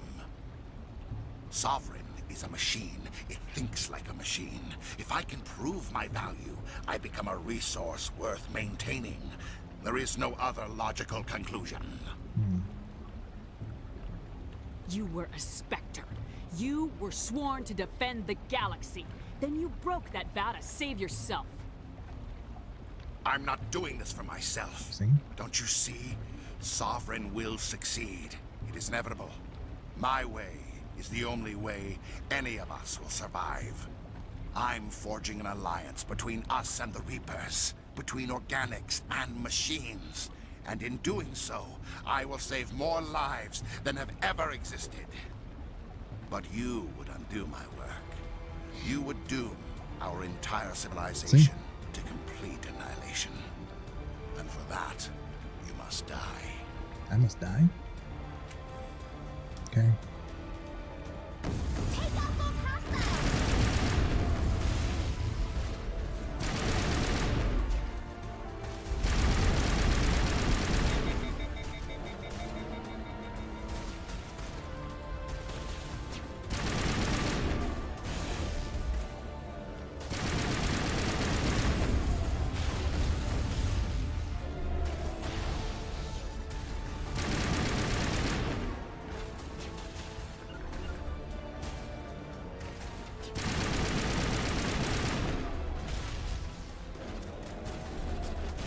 Got his little hoverboard. Oh. Okay. Oh crap.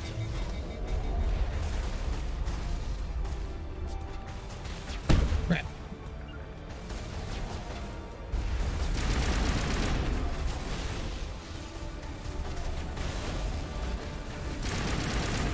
There we go. Simple. Like, I know that part. It's when they come at you all chaotic. That's...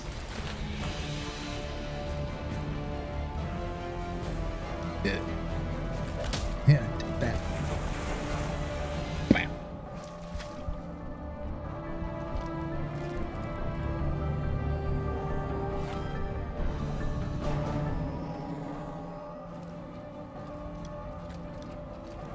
Come on, Ash. Come on. Let's go.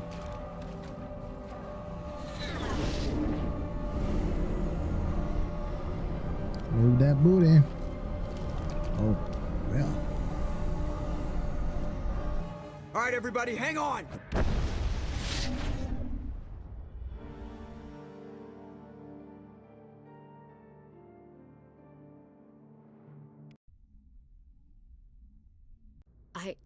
I can't believe Kaidan didn't make it. How could we just leave him down there? Alenko knew the risks going in. He gave his life to save the rest of us. It should have been me, Commander. You know that. It wasn't your call, Williams. I had to choose. I chose you. I'm sorry, Commander. You saved my life. I'm grateful for that. But it should have been me. Alenko was a superior officer. I would have gladly stayed behind. Ash, how far are you going to drive yourself? Are you trying to be a martyr? To redeem your grandfather's honor? That's not fair. What the public and the military did to him was unfair, but I don't want to lose a good soldier over it. Aye, Commander. Commander, excuse me for interrupting, but I have an idea. I think the beacon you found in Saren's base was similar to the one you found on Eden Prime. Yes, it's exactly the It may have same. filled in the missing pieces of your vision. I might be able to help you put all those pieces together. You want to join our minds again, don't you? Embrace eternity. Go ahead.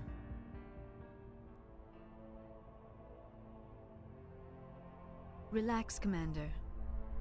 Embrace eternity.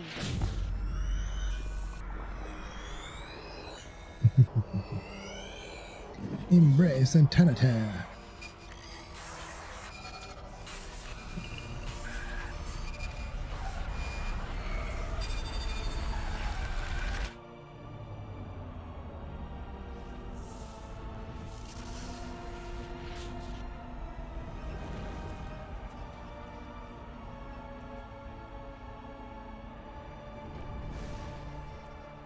Incredible. I never thought the images would be so intense. Oh. I need a moment to collect myself.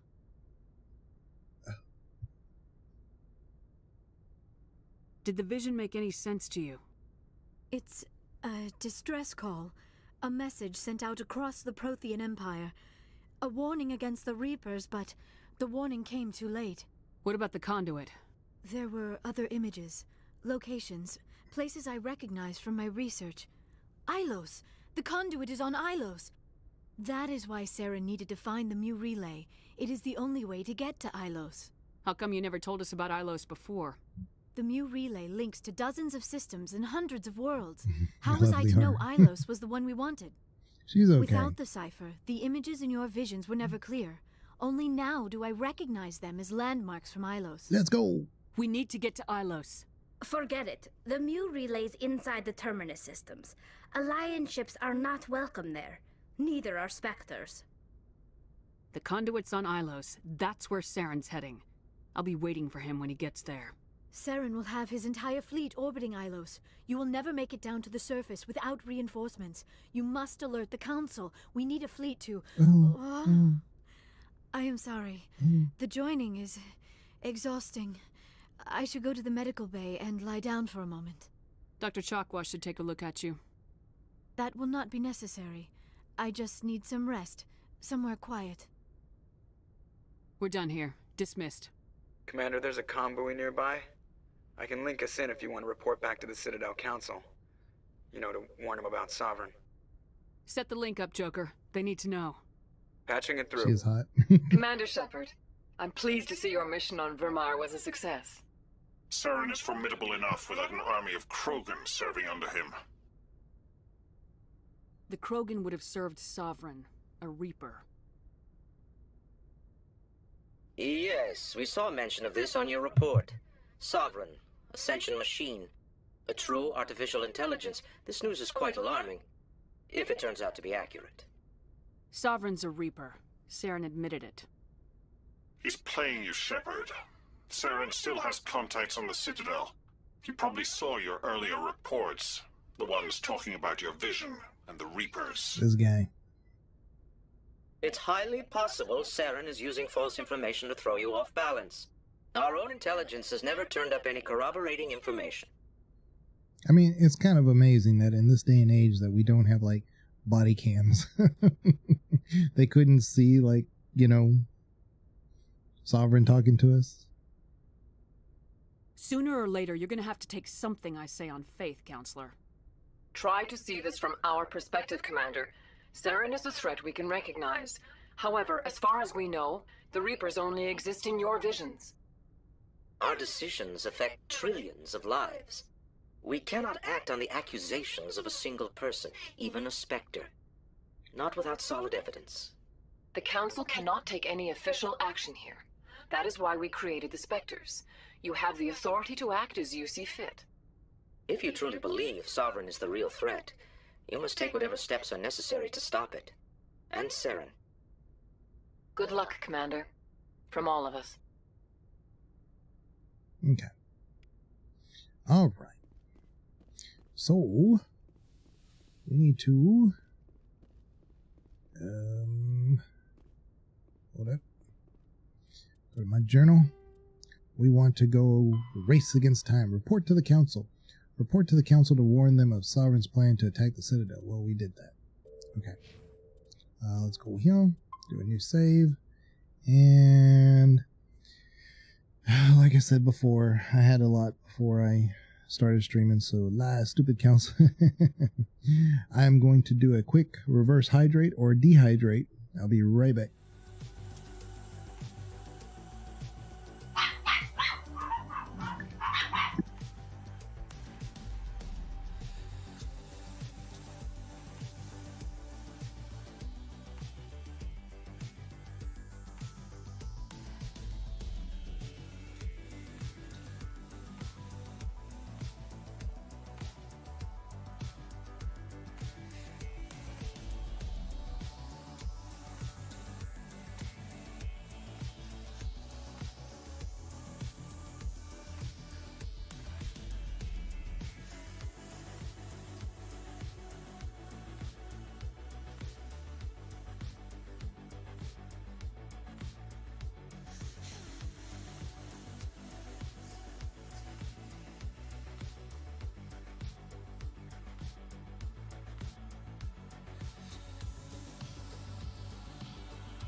And now, Dave the Diver.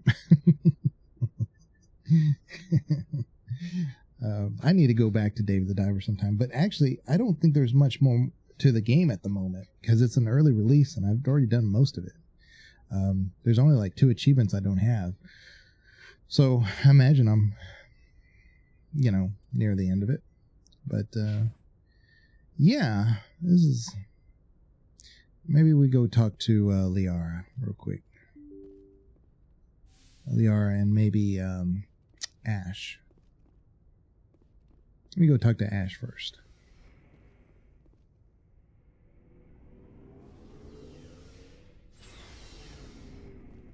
Oh yeah, and here's the group. This is what Banana was talking about. He didn't know he could save Captain Kirrahe for this last, for the first several playthroughs he had. So it was an honor working with you, Commander Shepard.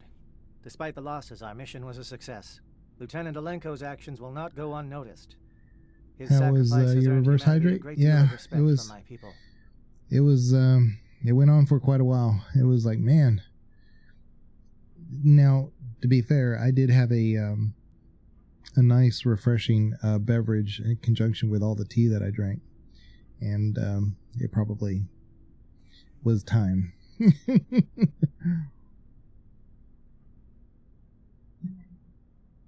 And this may or may not be another refreshing beverage inside of it. So.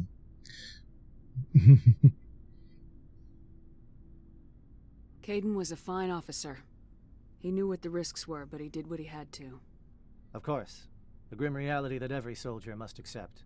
Rest assured, Commander, my men and I will not forget what you have accomplished here. We will leave your ship I am as soon totally as you stocked reach up your on next Guinness, destination. though. You have my gratitude, Commander. Most people would have left our team behind. The captain considers the mission a success. I defer to his judgment. Let me see what you got. Let me see what you have. Okay. I bought this already, I thought, but I guess not. Okay. Oh, that was... Yeah, I thought I bought it already. That's crazy. All right. I mean, I really just need to sell a bunch of crap. Let's go down. Oof. Let's just do this.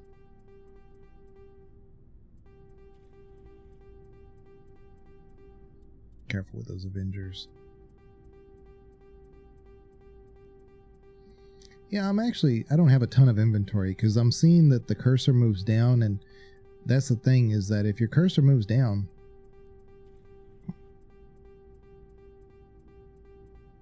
then you don't have a ton.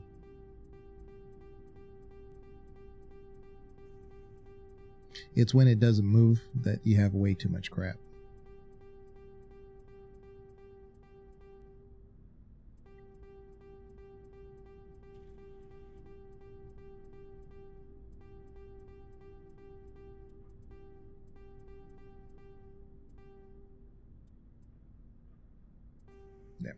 Okay, now we're all caught up.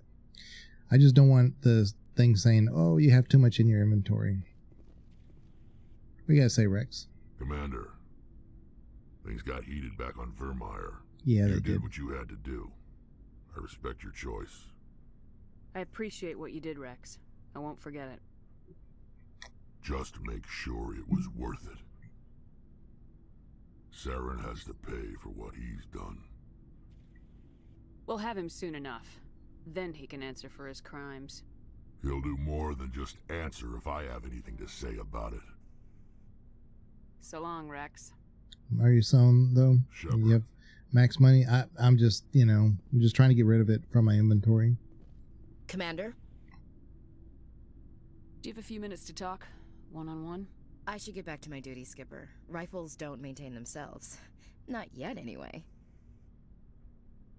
About Lieutenant Alenko. How are you holding up? Can't say I'm better. Sorry for anything I said back there. I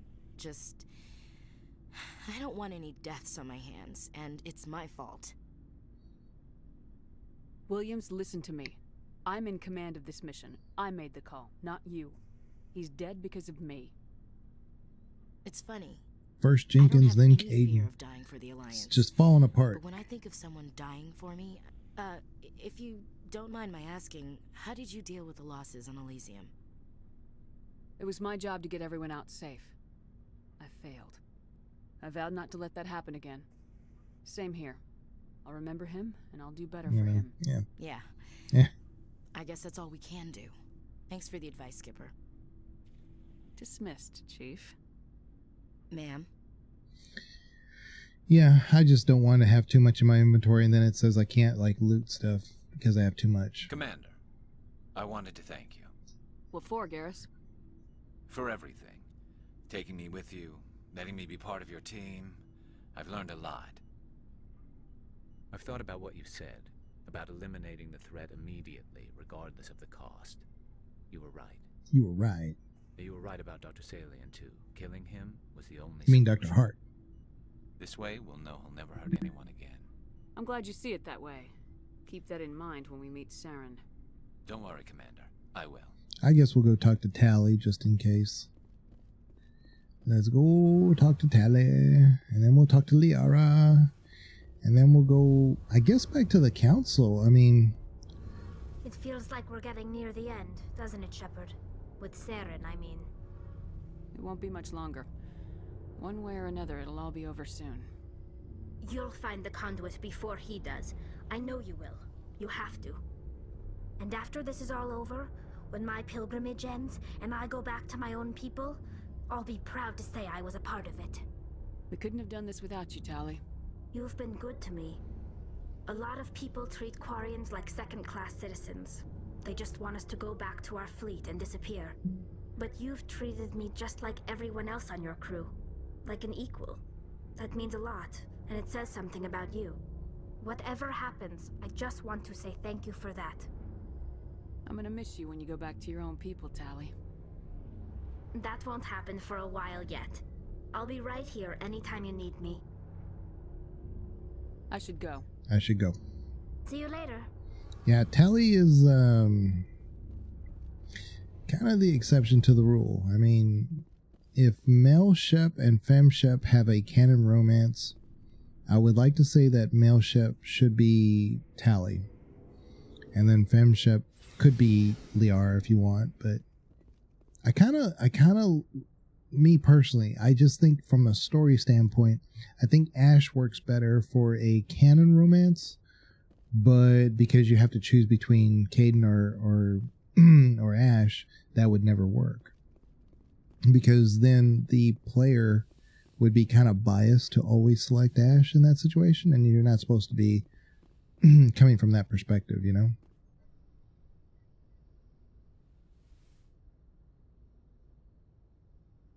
Commander, are you coming to check up on me? I was worried about you, Liara. You look much better. How are you feeling? You look better. Dr. Chakwas assures me I am going to be fine. I was impressed with her knowledge of Asari physiology. You're in good hands. Dr. Chakwas knows what she's doing. I've been thinking about Saren. I actually feel a little sorry for him now. And again, you know, so this is what the game is trying to get you to think about.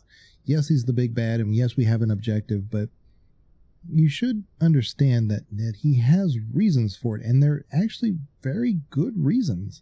You don't have to agree with him, but at least he makes a point.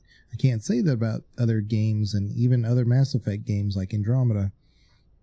You don't have any reason to empathize with the Ket. What for? What reason? All right, we're invading their territory. If anything, if you're going to feel sorry for them, then really you should be rooting for them. So is Holly Shepard still romancing in this game? Well, this is Kara Shepard. So I don't think we have a canon romance yet in this one that we've set our sights on. Oh, it was Jenkins. That's right. Yeah. He's become a slave to the Reapers, and he can't even see it. He is trapped inside his own mind. Part of him senses his identity slowly being swallowed up by Sovereign, but he is powerless to stop it. I wonder how he first fell into Sovereign's trap. Did he think he could somehow stop the Reapers from returning? Or was he simply driven by a lust for power and glory? Whatever Saren's reasons may have been, they're long gone now. He has to be stopped. Yes, I suppose you're right.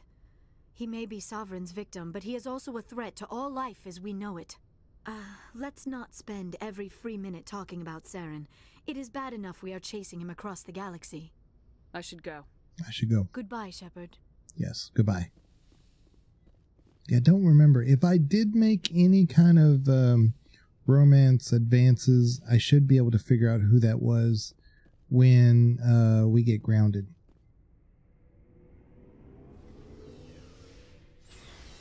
Oh, damn it. I went the wrong way, didn't I?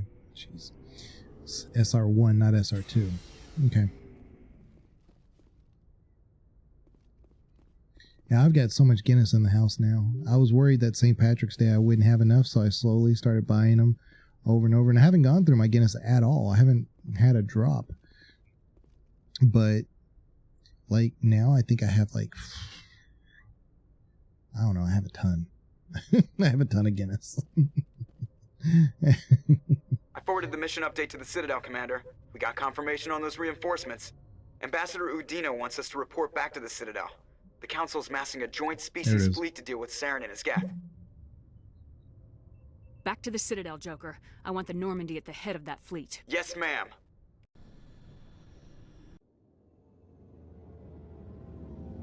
Good job, Legion.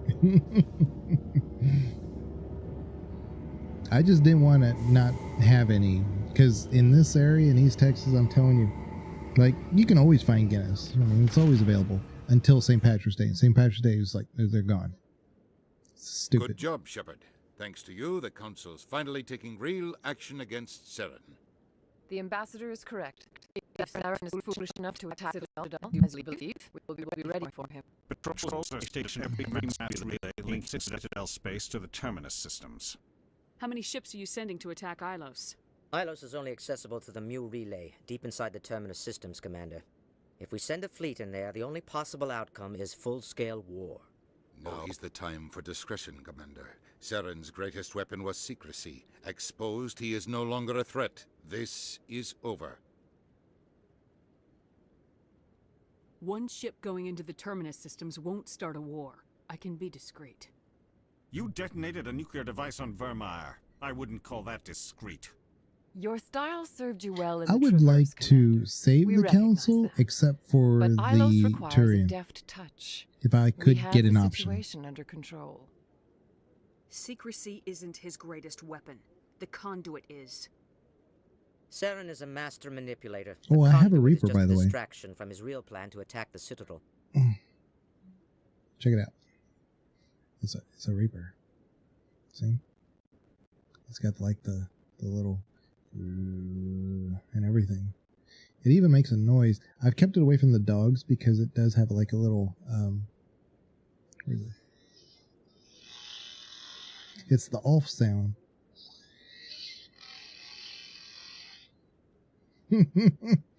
Yeah, so it's a little Reaper. Yeah. So, anyway, I keep him up here. Y'all can't see him, but he's like always watching me right here. One ship going into the Terminus I've already said systems this. won't start. You detonated a Your I don't style need to hear served that you again. well in the Sovereign's the real threat. Saren's just a servant of the Reapers. Only you have seen the Reapers, and then only in visions. We won't invade the Terminus systems because of a dream. Then you're all fools. Is that a If plushie? Saren Yeah. finds the conduit, Yeah, we're it's like a all little screwed. plushie. A little We have plushie to doll. go to Ilos. Ambassador Udina, I get the sense Commander Shepard isn't willing to let this go. There are serious political implications here, Shepard. Humanity's made great gains thanks to you, but now you're becoming more trouble than you're worth. Ooh. You're selling us out. Man, look at Ash in that Colossus armor. Damn. It's just politics, Commander. You've done your job, now let me do mine. We've locked out all the Normandy's primary systems until further notice you're grounded. Nobody stabs me in the back, Udina. Nobody. I think it's time for you and your team to leave, Commander. This no longer concerns you. The Council can handle this, with my help, of course. I'm probably going to make Udina the counselor if I live in the soldier no death playthrough. But 99 times out of 100, I usually don't. But it really makes no difference because he's the counselor in 3 anyway. But it makes sense why he is, actually. But so it's Liara. Commander. Shepard, I cannot believe they did this to you. I am so sorry. It's not your fault. It's not right. You did everything they asked and more. Nobody else could have done what you did. The Council owes you everything, everything. Why can't Instead, they I strip romance you of your command Rex? and ground the Normandy. I don't care if they ground me, but they Sexy refuse to go Rexy. after Saren. If they don't stop him from finding the conduit, we're all dead. Hey Holly, if you're there, I did try to reach out to And get them to reverse Johnny. their decision. to see if he wanted to do, because you can do you can join together at the end, and they said there are rewards worth doing. The final boss, there is a world boss that's available, and that you want to do it in the beta. And they didn't say specifically what it is. Maybe it's just a banner, maybe it's just whatever. But I did try to reach out to Johnny, and we'll see. We'll see if he actually, contacts me. He's got my BattleNet ID information. We're friends on that. We've played together on stream before. I'll try to reach out again.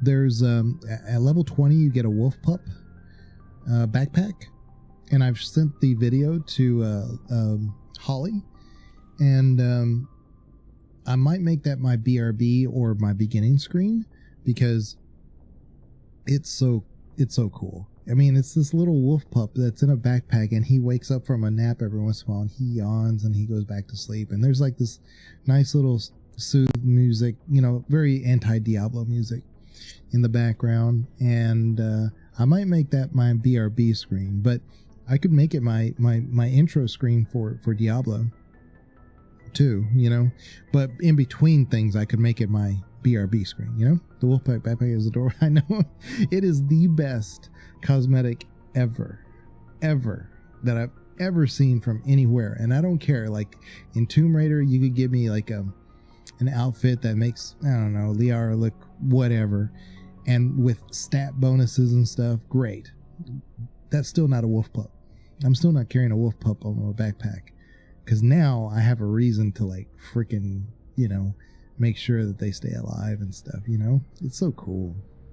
I'm very excited about it. I pushed them as hard as I could. They wouldn't budge. So you're going to walk away? You will just give up and doom the entire galaxy to extinction? We're out of the game for now, but I'll find a way back in. I really like this believe in you, Shepard. Kara Shepard, how she every looks. step of the way. I really like it. It's not too far away from my standard Shepard look.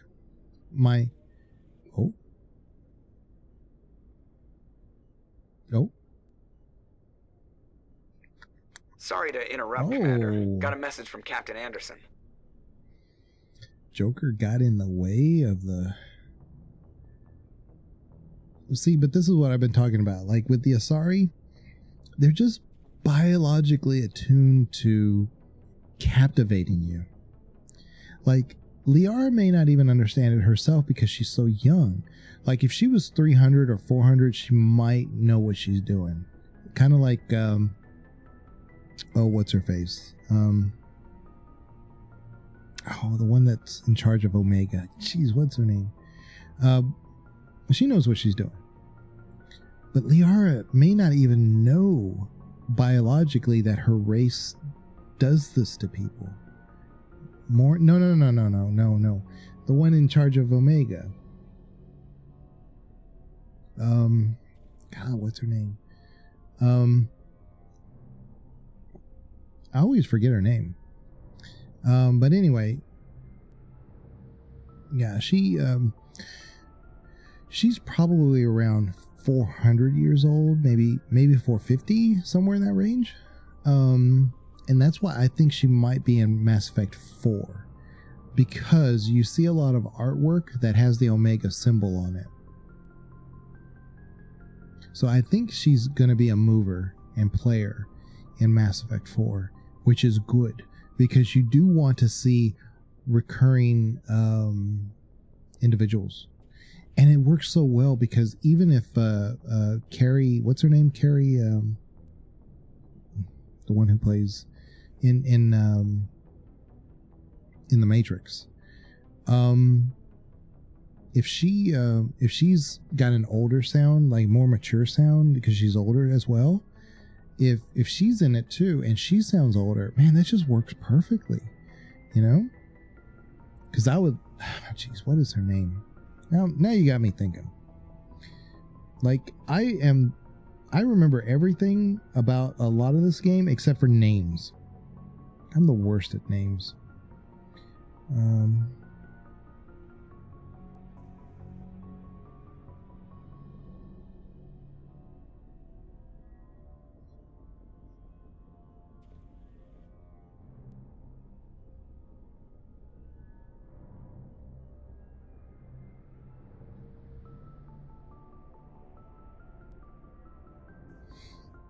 But it's also because I'm old. You know? I don't remember everything. Let's see. Come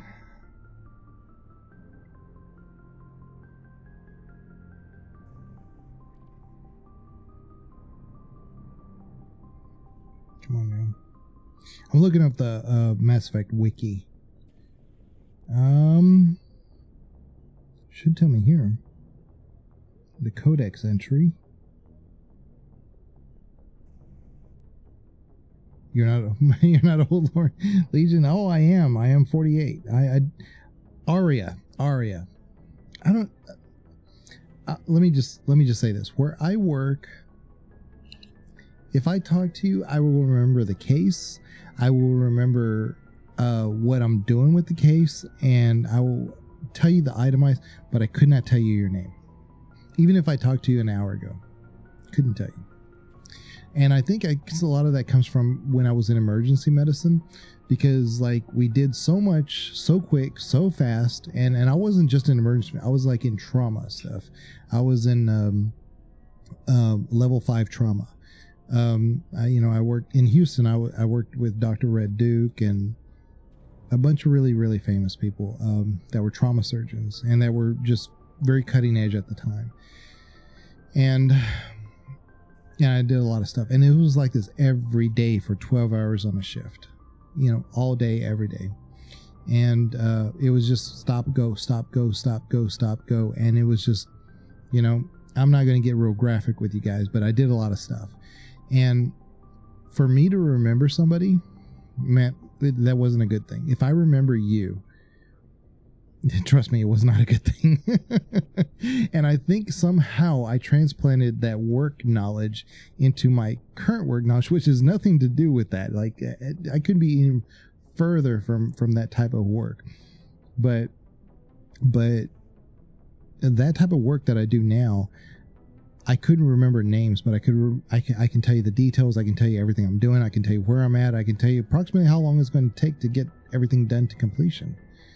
But yeah, that's not all. Yeah, I'm 48. So yeah, so stuff like in game and stuff, I can tell you all the details of the game and like where we get to one point or another, or like what's behind this corner or that in this scene. But I couldn't. The names always escape me. So Aria is who I was thinking of. Aria, man, I would love to romance Aria, but you can't romance Aria because of what's her face gets in the way in the Omega DLC. Yeah, but Aria, I do think she does take a big chunk of the lore in Mass Effect 4. Because you see it. Go back and look at the art. Just look at Mass Effect 4 art, concept art. You'll start seeing buildings, and they have big Omega logos on them. I don't even think they're on Omega. They're on other Asari worlds. So when the Asari get destroyed by the Reapers, I think Aria moves in. And that's cool. I mean, I think that's really, really cool. Because even if something happens to her because that's the Omega way, right? Who gets in the way? What do you mean, who gets in the way? Well, I mean, anybody. I mean, that's the Omega way, right? Because you had the Patriarch, and then the Patriarch got removed by Aria. So it's the Omega way that the strongest moves the other one out. But I think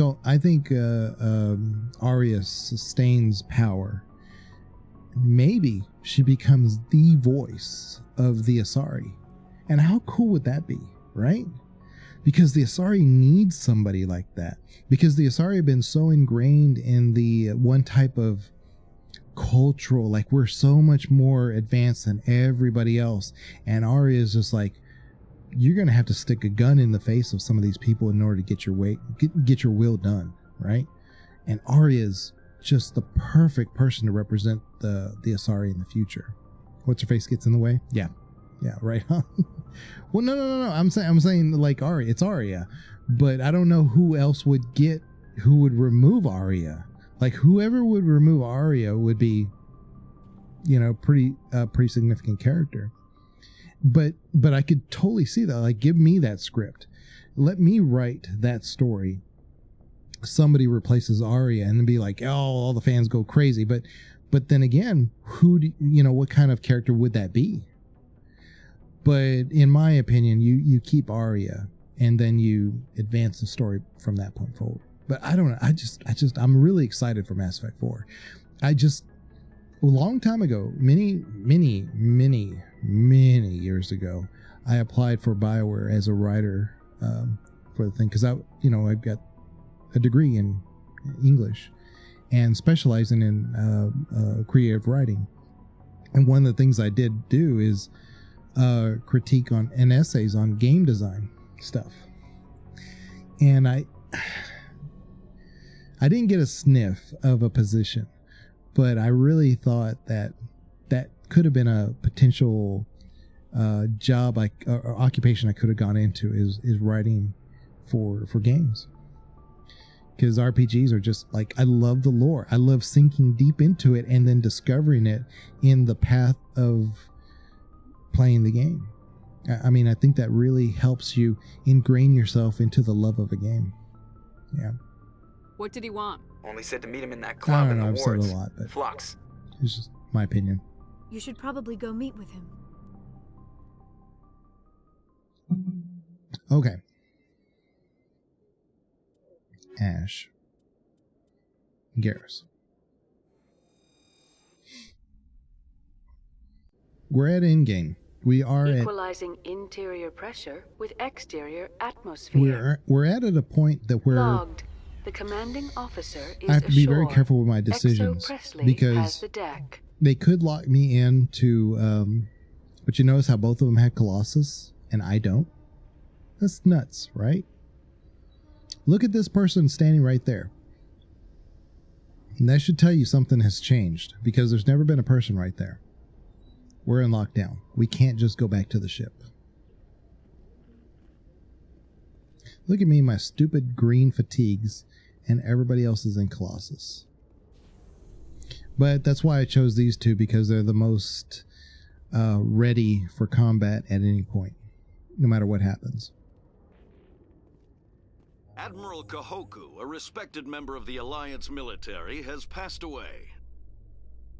The He didn't veteran pass soldier away. who won the love of his troops He was during conflict with the assassinated. Batarians died of natural causes. Kahoku is survived by his wife and 3 children, who are planning a small private memorial service. So Kohoku was exposed to those Rachni. And they basically tore him apart. Sucks. Let's go to the council.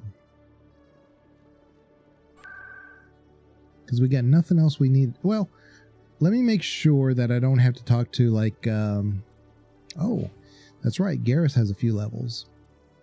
Let me make sure I don't have to talk to Conrad Werner or anybody. Yeah. Save. Okay.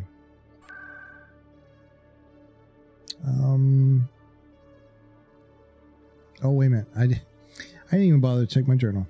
That's my fault. Okay. Journal. Yeah, here it is. Meet with Anderson. So we're supposed to go to the embassy. Crap. But this is why I love sending Anderson to slap Odina.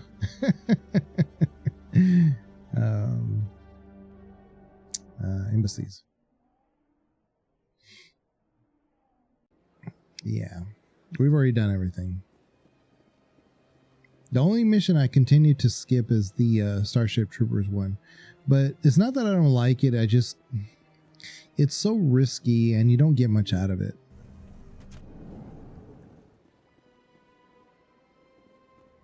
It's just an homage to the Starship Troopers. Wait. Are we supposed to meet them at the council? Is that what?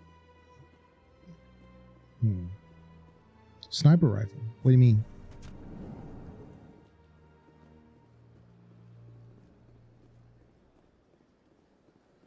What sniper rifle? Do I have to get a better sniper rifle like at CSEC? Is that what you're saying? For Gar?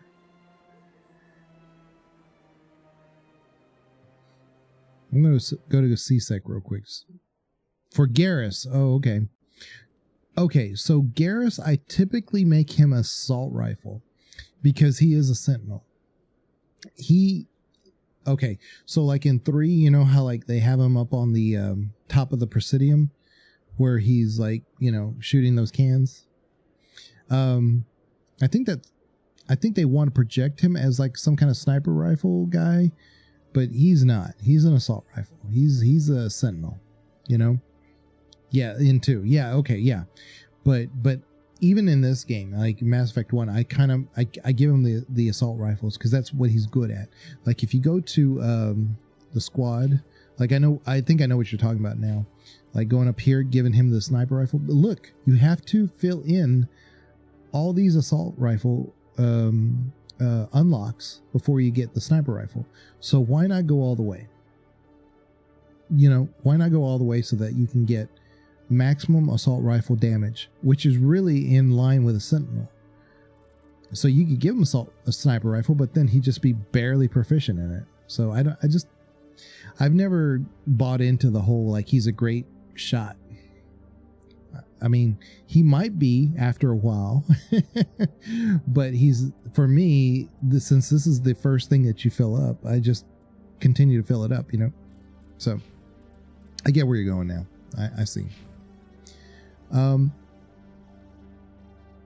me go to the council. There you go. I've never seen the Colossus armor being sold, so I'm not going to worry about that.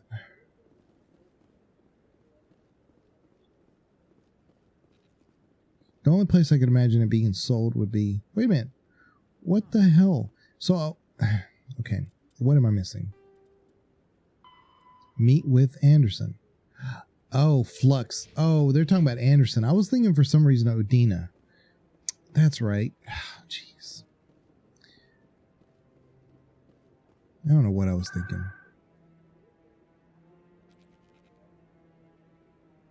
No. Wards. Flux. Yeah. That's my fault. Okay. And I think this is... Oh, yeah. This little side quest.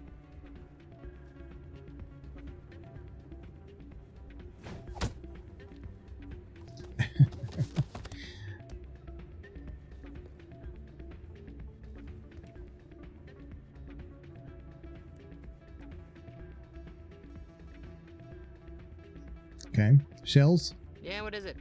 What happened? Why were you tossed out of there? Doran didn't have a clue what I was doing. He assumed I was cheating. I know Doran. If he says you're cheating, you're cheating. I was just tipping the scales in my favor, only as an experiment. Still sounds like cheating to me.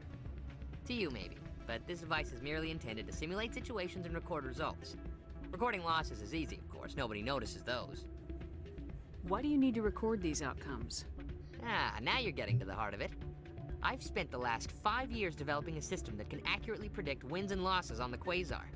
I just need a few more recorded wins and I can complete the algorithms. Can you do that? Isn't that illegal? It's illegal to use my system, but I won't use it. I'll sell it to others. I just need a few more wins recorded. Does the device help me win? The device is set to emit a frequency that will slightly increase your odds. Nothing like my system eventually will, but enough to allow you to record your wins more quickly. Why don't you just sell the device then? What? No. This device is archaic. It uses brute force to achieve its goal. Besides, you saw how easily it was detected. My system, when it's complete, will be far more efficient and completely undetectable. Does the device help me win? The device is set to emit a frequency Wait a minute, that will I already slightly asked increase. that. Nothing like my system eventually will, but enough to allow you to record your wins more quickly. Payment. What's in this for me? Keep your winnings. That should be payment enough, I think. Let me do it. I'll help you out. Huh. I already like maxed out my paradigm. Here you go. When you've recorded enough wins, it'll let you know. Of course, if you get caught with the device, well, you saw what happened to me. Well, off you go. That data won't collect itself. Also, there's two quests here. Hold on. There we go. So there's two quests here. We can talk to this guy too. And it's just really weird that they give you these quests at the very end of the game. Soldier, I've got a major situation, and I need help from somebody with humanity's interests at heart. What kind of situation are we talking about? Of course, right to business. That's why humanity has the best damn fleet in the galaxy. My name is Elias Keeler. I'm an alliance negotiator. We've got a big session coming up with the Solarians. You wouldn't believe what's riding on this. I'm fighting for humanity on this one, just like you are. I understand. It's important. So what do you need? Well, in order to do my best for humanity, I need the best resources on the market. There's a mental stimulant that increases alertness and cognitive function. It's legal, but restricted. I've purchased the monthly limit, and I need more from the medbay. What exactly is this stimulant? Oh, I don't know the medical terms, but it increases mental capacity, short-term recall, that sort of thing. It helps me stay focused, and it keeps me sharp. Nothing gets by me when I'm on it. If you know the monthly limits, why'd you go over them? The negotiations were supposed to be last week, but the Solarians stalled it, probably deliberately. If I don't get the stimulant, I'll be a wreck. My assistant will take over, and that would be a disaster. You should put some trust in your assistant. Didn't you train him?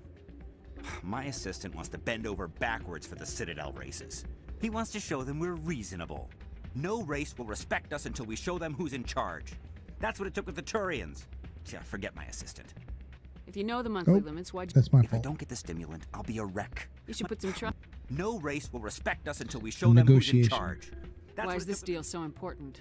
The Solarians want to set up long-term trade agreements. There are billions of credits at stake. If I don't get the drug, my assistant will take over and mess up the whole deal. It would be a disaster. You should put some trust in your assistant. Yeah. No race will respect us until we show them who's in charge. I'll see what I can do.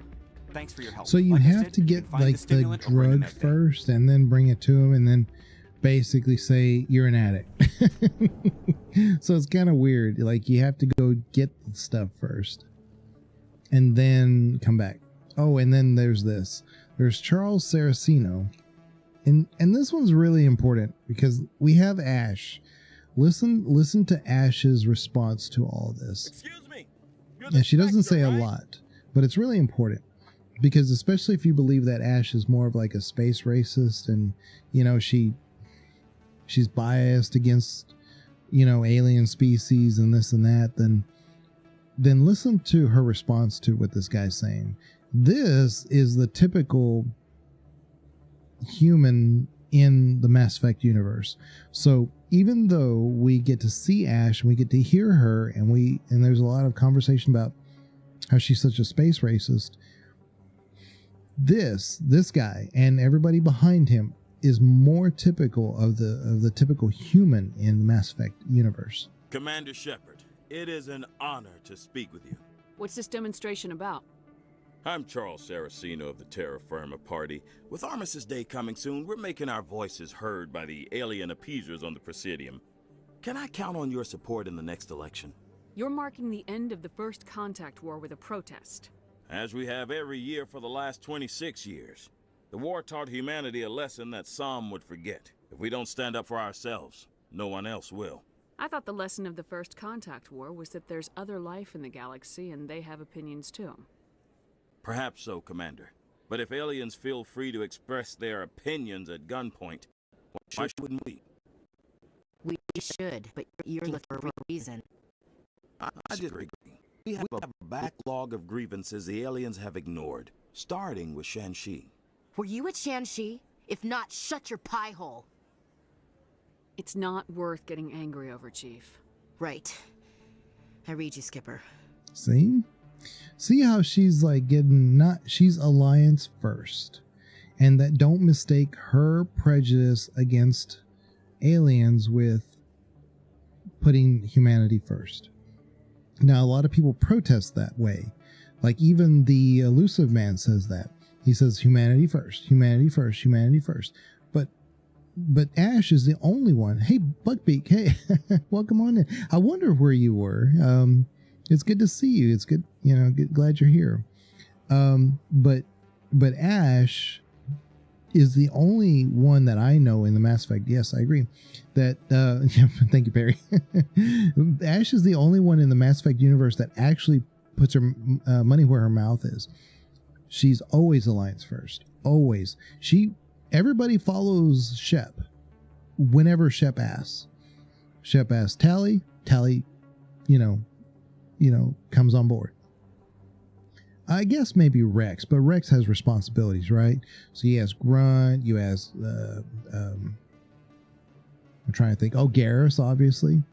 Not Liara, because again, also Liara has other responsibilities, but otherwise she would. Ash has no reason to stay with the Alliance because at the point when you meet Ash, her job, her occupation is over. All right, she was in charge of making sure that the colony was safe. Well, that came and went. She's Alliance first. So she chooses the Alliance even over Shepard. So again, just that's who Ash is. Yeah, Ashley gets way more worse heat thrown at her than is deserved. And I've said that over and over and over. And a lot of people just don't,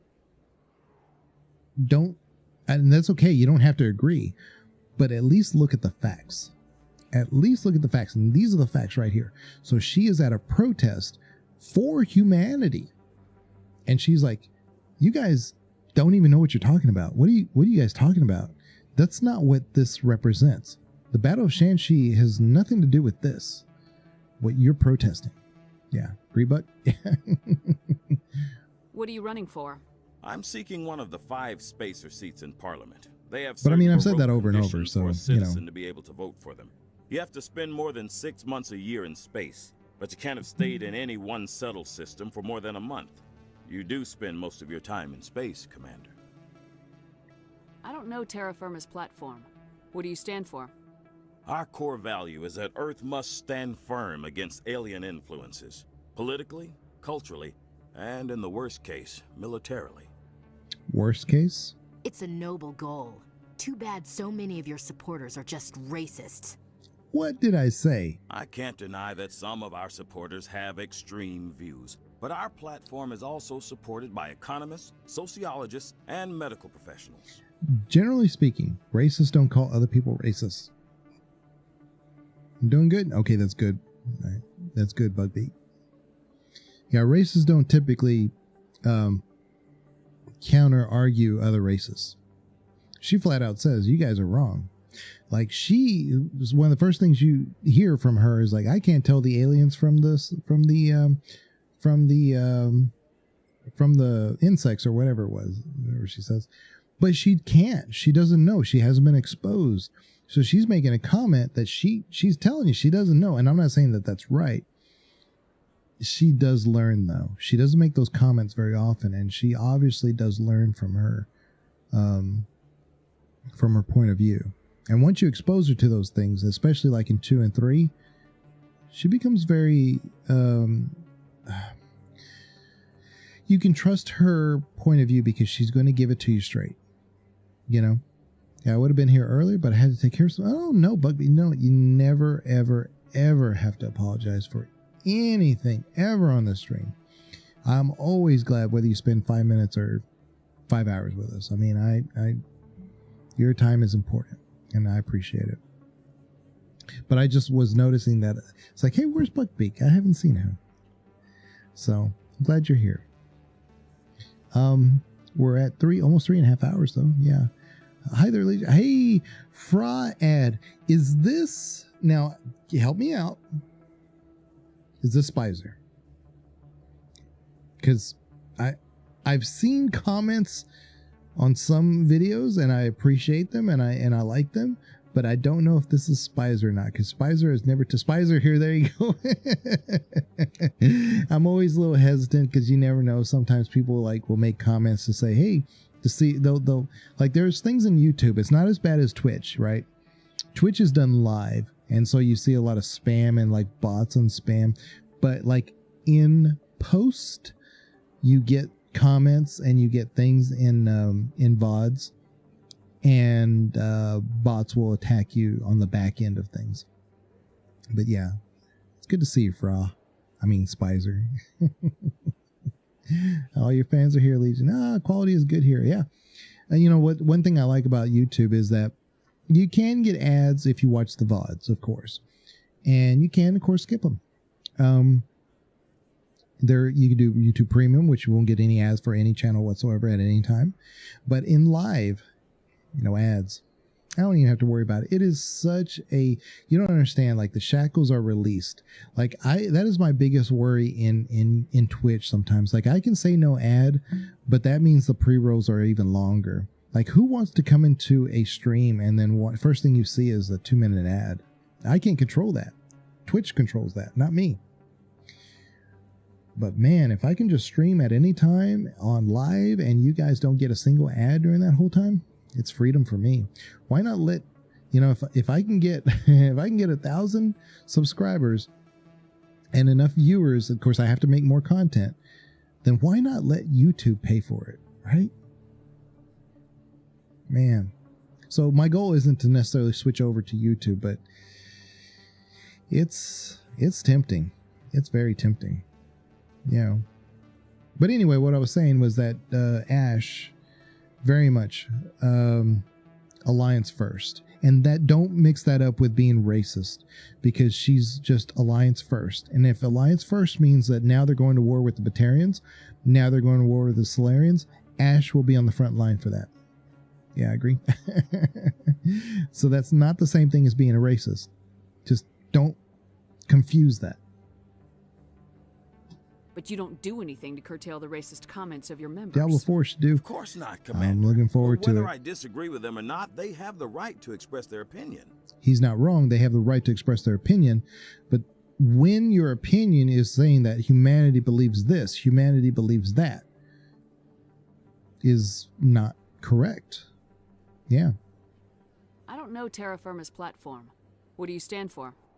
Our core value is that Earth must stand firm against alien influences, politically, culturally, and in the worst case, militarily. I guess we said this already. It's a noble goal. Too bad so many of your supporters are just racists. I guess I said this already. I can't deny that some of our supporters have extreme views, but our platform is also supported by economists, sociologists, and medical professionals. But you don't do anything. Of course not, Commander. Whether I disagree with them or not, they have the right to express their opinion. I'll think about it. Excuse me. Your support would mean a lot, Commander. See? So again, this is the typical human in the Mass Effect universe. It's, don't even try to whitewash it. Ash is so, like, if okay, so if the bar is right here for like the typical human, and over here is least racist, Ash is probably like right here. And then like, a Shepard would be over here. Ash is probably about right here, but this is the typical human. And my point here is that when everybody calls out Ash for being a space racist, look at your facts. Just look at your facts first. We bleed red. Oh yeah, we were going to the medical thing. Then we're going to tell the guy that we don't want to give him drugs. And then we go talk to Anderson. And then he punches Udina. And then we leave. And then we may call it. I need those supplies for my clinic. I can't. You can and you will, or your story won't stay secret for long. I forgot to do this. Don't disappoint me, Doctor. Oh, Commander Shepard, I didn't see you come in. Every time I come in here, I see someone threatening you. Who was that? Someone from my past. I can take care of it. Let's hear it. Just tell me what's going on. I was fired by my previous employer for giving out free medical supplies to clinics like this. They never filed any charges. They just wanted me to leave without any fuss. We're gonna have But to kill him. somebody must have found out. Now they are blackmailing me. I have to give them what they want. If the board finds out about my past, I could lose my license. They'll shut my clinic down. I would love to have Dr. Michelle and oh, see, I told you I was bad with names. What's her face? Our doctor on the Normandy at the same time. I would love to have both of them. Maybe I can get you out of this. Tell me what they want. I have to give some of my medical supplies to a merchant in the markets. They expect delivery today. Give me your contact's name. I'll deal with this guy, whoever he is. Deal with him? But won't they expose my past? I'll make sure they don't tell anyone. I was told to speak with a merchant named Morlan down in the markets. Yeah, we'll handle them. Really appreciate this, Commander. Thank you. No problem. Don't worry. I'll take care of this. Dr. Chuckles. Good luck, Commander. Be See, that's what careful I'm down saying. Is like I've only said her name like 8,000 times, but I always forget her. I forget names. It's just one thing about me. I forget names. Just not good with them. I have little tricks to remember names, by the way. So, just because I know I'm so bad at them.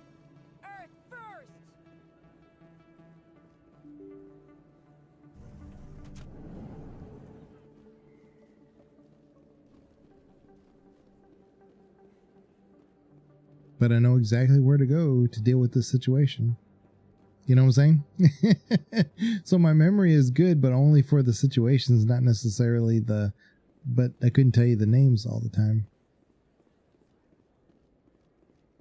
Wait a minute. There it is. Morlan. Hello there. Welcome to Morlan's famous shop. You want many good supplies, yes? You were expecting a delivery of medical supplies. But I was told the doctor would be bringing them. Change of plans. A change, but the doctor... I don't... This is not right, human. Shut up, Morlan. I told Baines you'd screw this up. What the hell's going on here? Who are you? Leave the doctor alone. We can end this if you just bring me those supplies. Otherwise, I'll start telling people about the doctor's little secret. You're shutting down a medical clinic. What if someone needs treatment? What if you need treatment? Hey, hold on. I'm just the middleman here. This is way more than I bargained for. Thank you, human. I know how he gets up. Humbled, so. He was hiding underneath the table. It's crazy. What do you know about Baines? I have never met him, human. I only worked with the one who spoke with the doctor. Let me see what you have.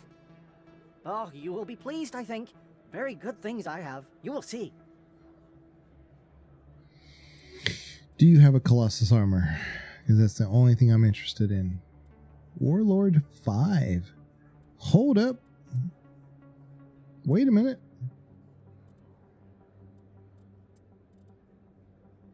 Where'd it go? Warlord 5. Compare. Oh, it's no biotic protection, so it's probably not any good. Never mind.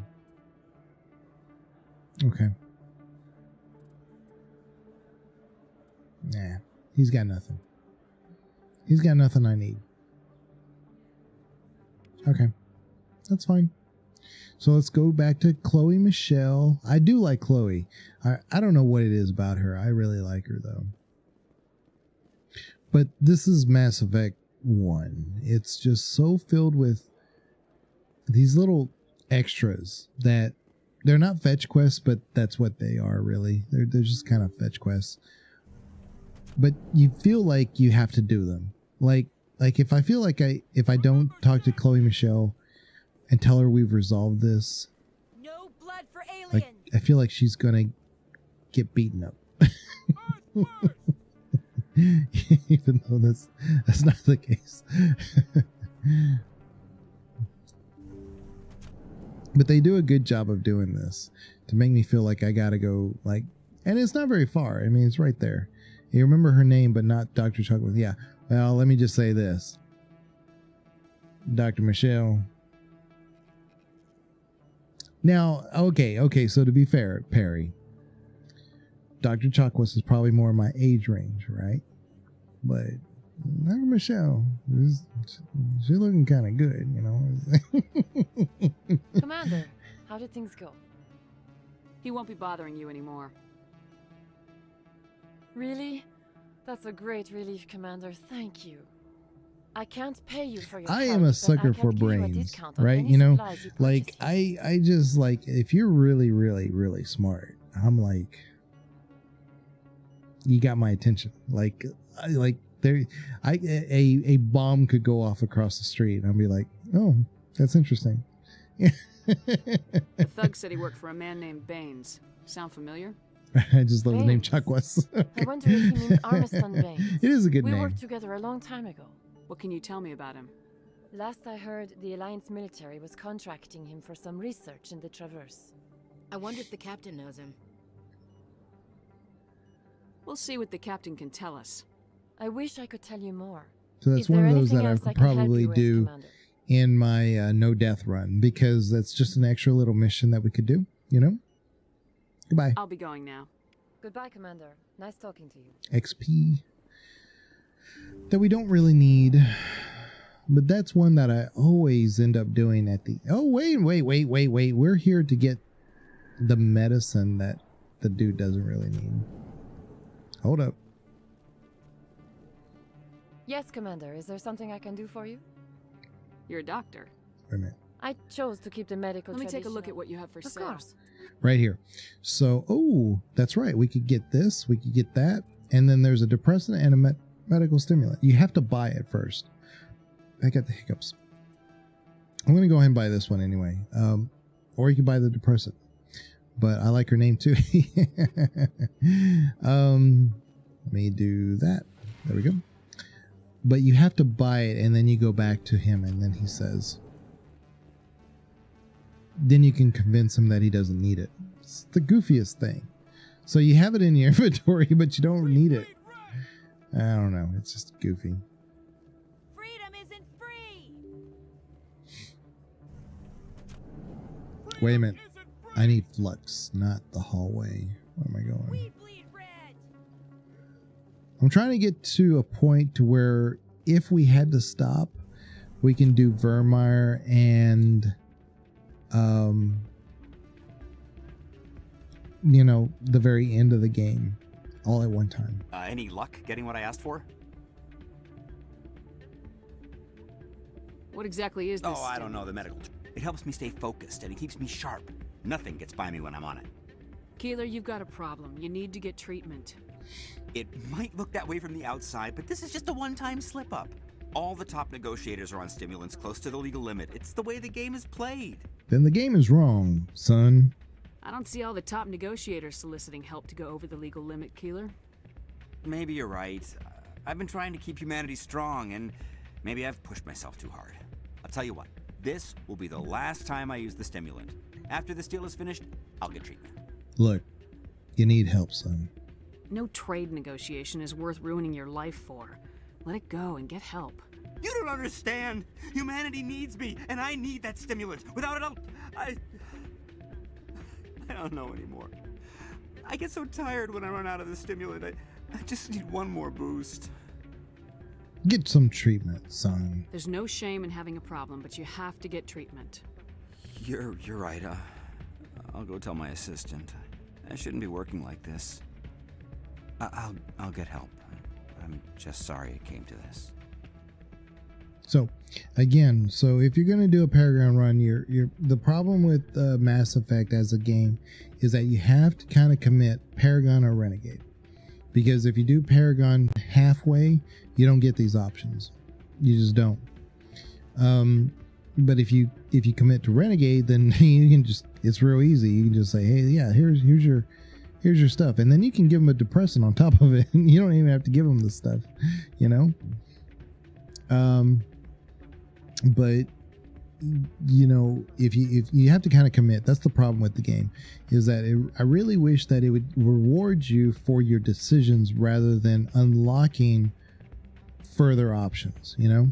Yeah, preach it, leadership.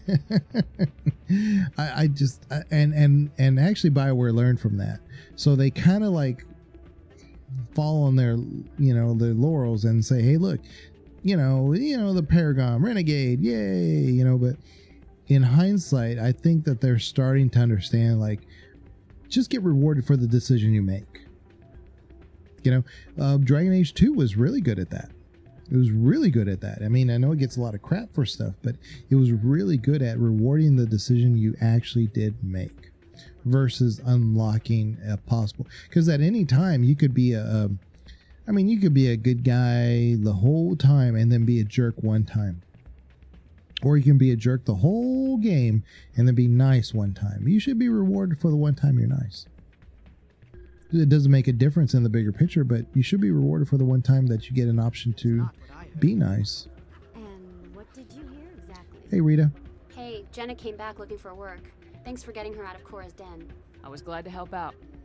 Yeah, everyone seems real happy to have her back. You don't sound that happy about it. I'm glad she's out of the den. I'd just forgotten what it was like to have her around. I haven't had a decent tip I'm since in she got Paragon back. all the way, except maybe 1 or 2 Renegade decisions that I didn't make much of it. And you're not alone, Bugbeak. So many people have only ever done Paragon runs, and they may have done it like a dozen times, and they did Paragon all the way through. I did it Renegade just to do. Why not? It's just a save file to me. And then, like, for my playthroughs, though, for the most part, it's been Paragon because I have reasons to do Paragon. It makes life easier. You get store discounts. It's kind of like in Baldur's Gate. If you play a good character, there's rewards for it. But back then, when BioWare had an agreement with, Interplay had an agreement with Wizards of the Coast. And Interplay required that you could not reward players for being evil. Like, if you just straight up murdered somebody, you couldn't get rewarded for that. So there was almost no advantage for being an evil character. And not until you get to Baldur's Gate 2. Baldur's Gate 2, all bets are off. So you're almost better off being a lawful, or at least a good character for the most part, or at least, at the very least, a neutral character. And this is what I try to tell Perry. You want to be a neutral character in Baldur's Gate 1, or a good character. And then in 2, do whatever you want.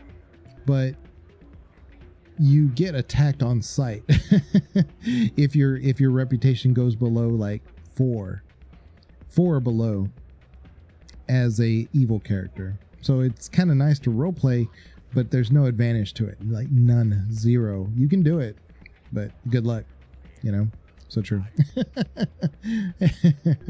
So this BioWare's roots are early in this line of thinking. And that's my point of all that. Is that, you do Paragon and you get rewarded for it.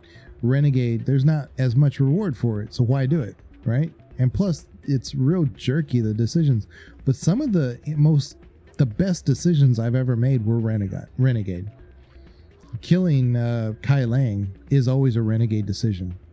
I don't care. I'll do it every single time. I'll do it 9,999,999 times out of a billion. But I've done it once without,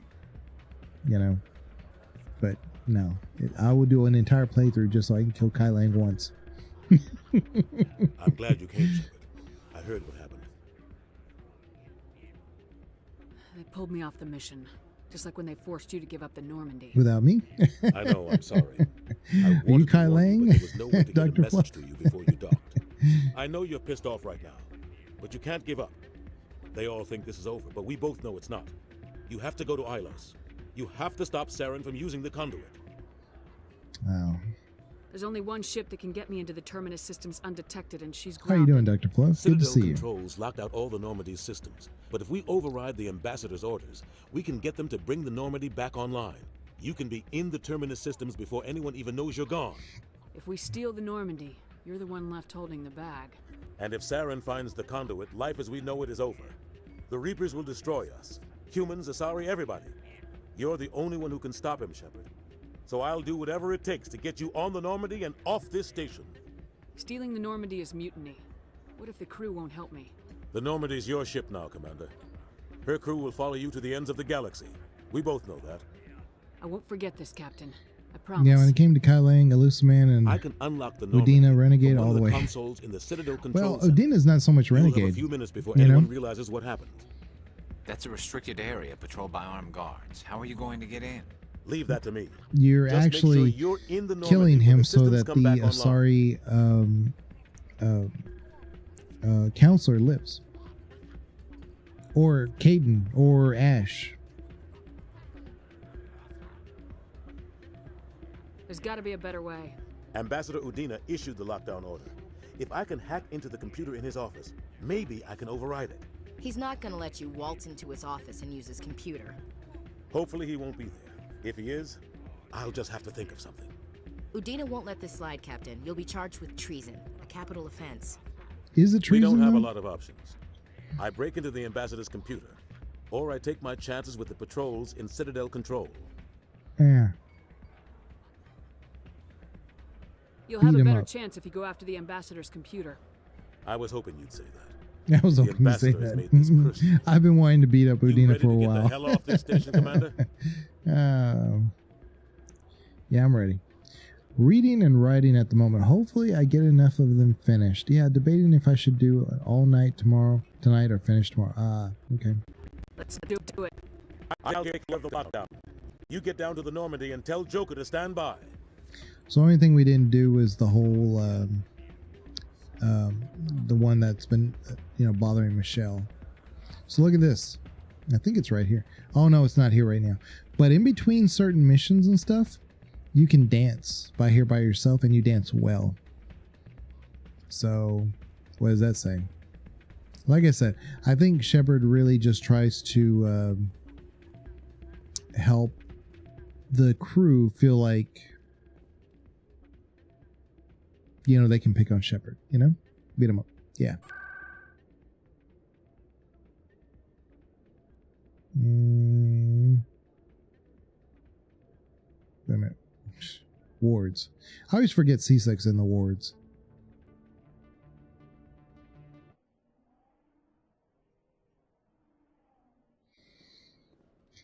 So we've been on for about 3 hours and 40 minutes. Tomorrow on Twitch, I'll be doing Jedi Fallen Order, so I don't want to not get my rest in. And I'm really, really tired. I didn't get much sleep last night, and that's why when I got home today, I was just like, man, I don't know. I may have to cancel stream. I'm just tired.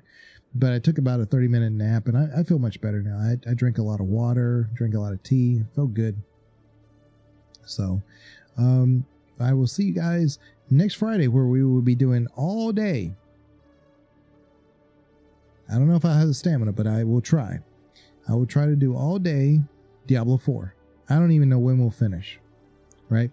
So I know the game gets released. Well, the beta gets released at noon Eastern time. So 11 o'clock my time, AM. And if I can pre-download it, I will definitely have it set up ahead of time and get ready to go by around an hour later, maybe 45 minutes later. I'll probably have to be in a queue and all that other stuff. I'll have videos ready to go just in case we're not ready to go immediately. But if they don't let me download it before 12 o'clock, well, 11 o'clock Central Time, then there may be another hour or so before we go live. Just so you know. Now, that's Friday during the middle of the day, so not everybody will be available to be able to see that. So I'm just letting you guys know what's going on, and you're always welcome to watch. I mean, please watch the VODs if that's something you'd prefer to do, if you can't catch it live, because I'm just going to be playing it, and I'm just going to be having fun. I don't even know which one I'm going to start with. I imagine I'll probably start with Rogue. I wanted to do Druid, but Druid's not available until the open beta. And neither is the Necromancer. Necromancer and Druid are closed until the open beta the weekend after. So we'll do this weekend, this next Friday. Probably start off with Rogue. And then we'll probably play all 3 classes. And then we'll do on Saturday and Sunday we'll do that on Twitch. And then the next Friday, if we do the open, then we'll do Druid. you know, and then we'll try a necromancer, or vice versa, whatever. I really like the necromancer. I'm not normally a necromancer player, but I've seen kind of the builds for them, and they look really exciting. Here or on Twitch. Here, Fridays are always on YouTube. Fridays are on YouTube, Perry. So mark it on calendars. Fridays YouTube. And I have a sweater that says stay a while and listen. It says stay a while. So yeah, my mic boom is in the way, but maybe I can do this like that, so you can see like stay a while and listen. You can see the sweater there. But yeah, I will. I'll have that ready to go. But again, I don't. When I know, I'll let you guys know. But my belief is that they will not allow a download before 12 o'clock Eastern on Friday. So I will download as soon as I possibly can, and then I'll just set everything up in OBS, and I'll do my restart. I'll set all the sound stuff and make sure everything works. I'll probably have to be in a queue, and then I'll play videos in between until we're ready to go. Okay? Thank you for your stream. It's a good one. Oh, thank you, Buckbeak. Appreciate you being here. And, you know, like I tell you guys all the time, I mean, I always mean it, but if you're here 5 minutes or, 5 hours, the most important thing you can give me is your time. And I greatly appreciate it. You guys are, only the reason why I do it, So, I'm excited. I'm excited about next week. So we'll see. And then after we're done with all that, then we can start the final mission for Mass Effect 1, and we can go into Mass Effect 2. I was thinking we might be able to get to Mass Effect 2, but again, it's a lore stream, so we always have to stop and go over stuff and whatnot. But on Twitch, when I am doing Mass Effect, I'm doing it as a no death run. So I'm doing no death insanity. It may be a bad idea, but so far so good, and we're alive at level 7. So true for me. Okay, well, you take care, Dr. Fluff. And let me put it on my my exit menus, and y'all take care. Thank you very, very much. Bye-bye.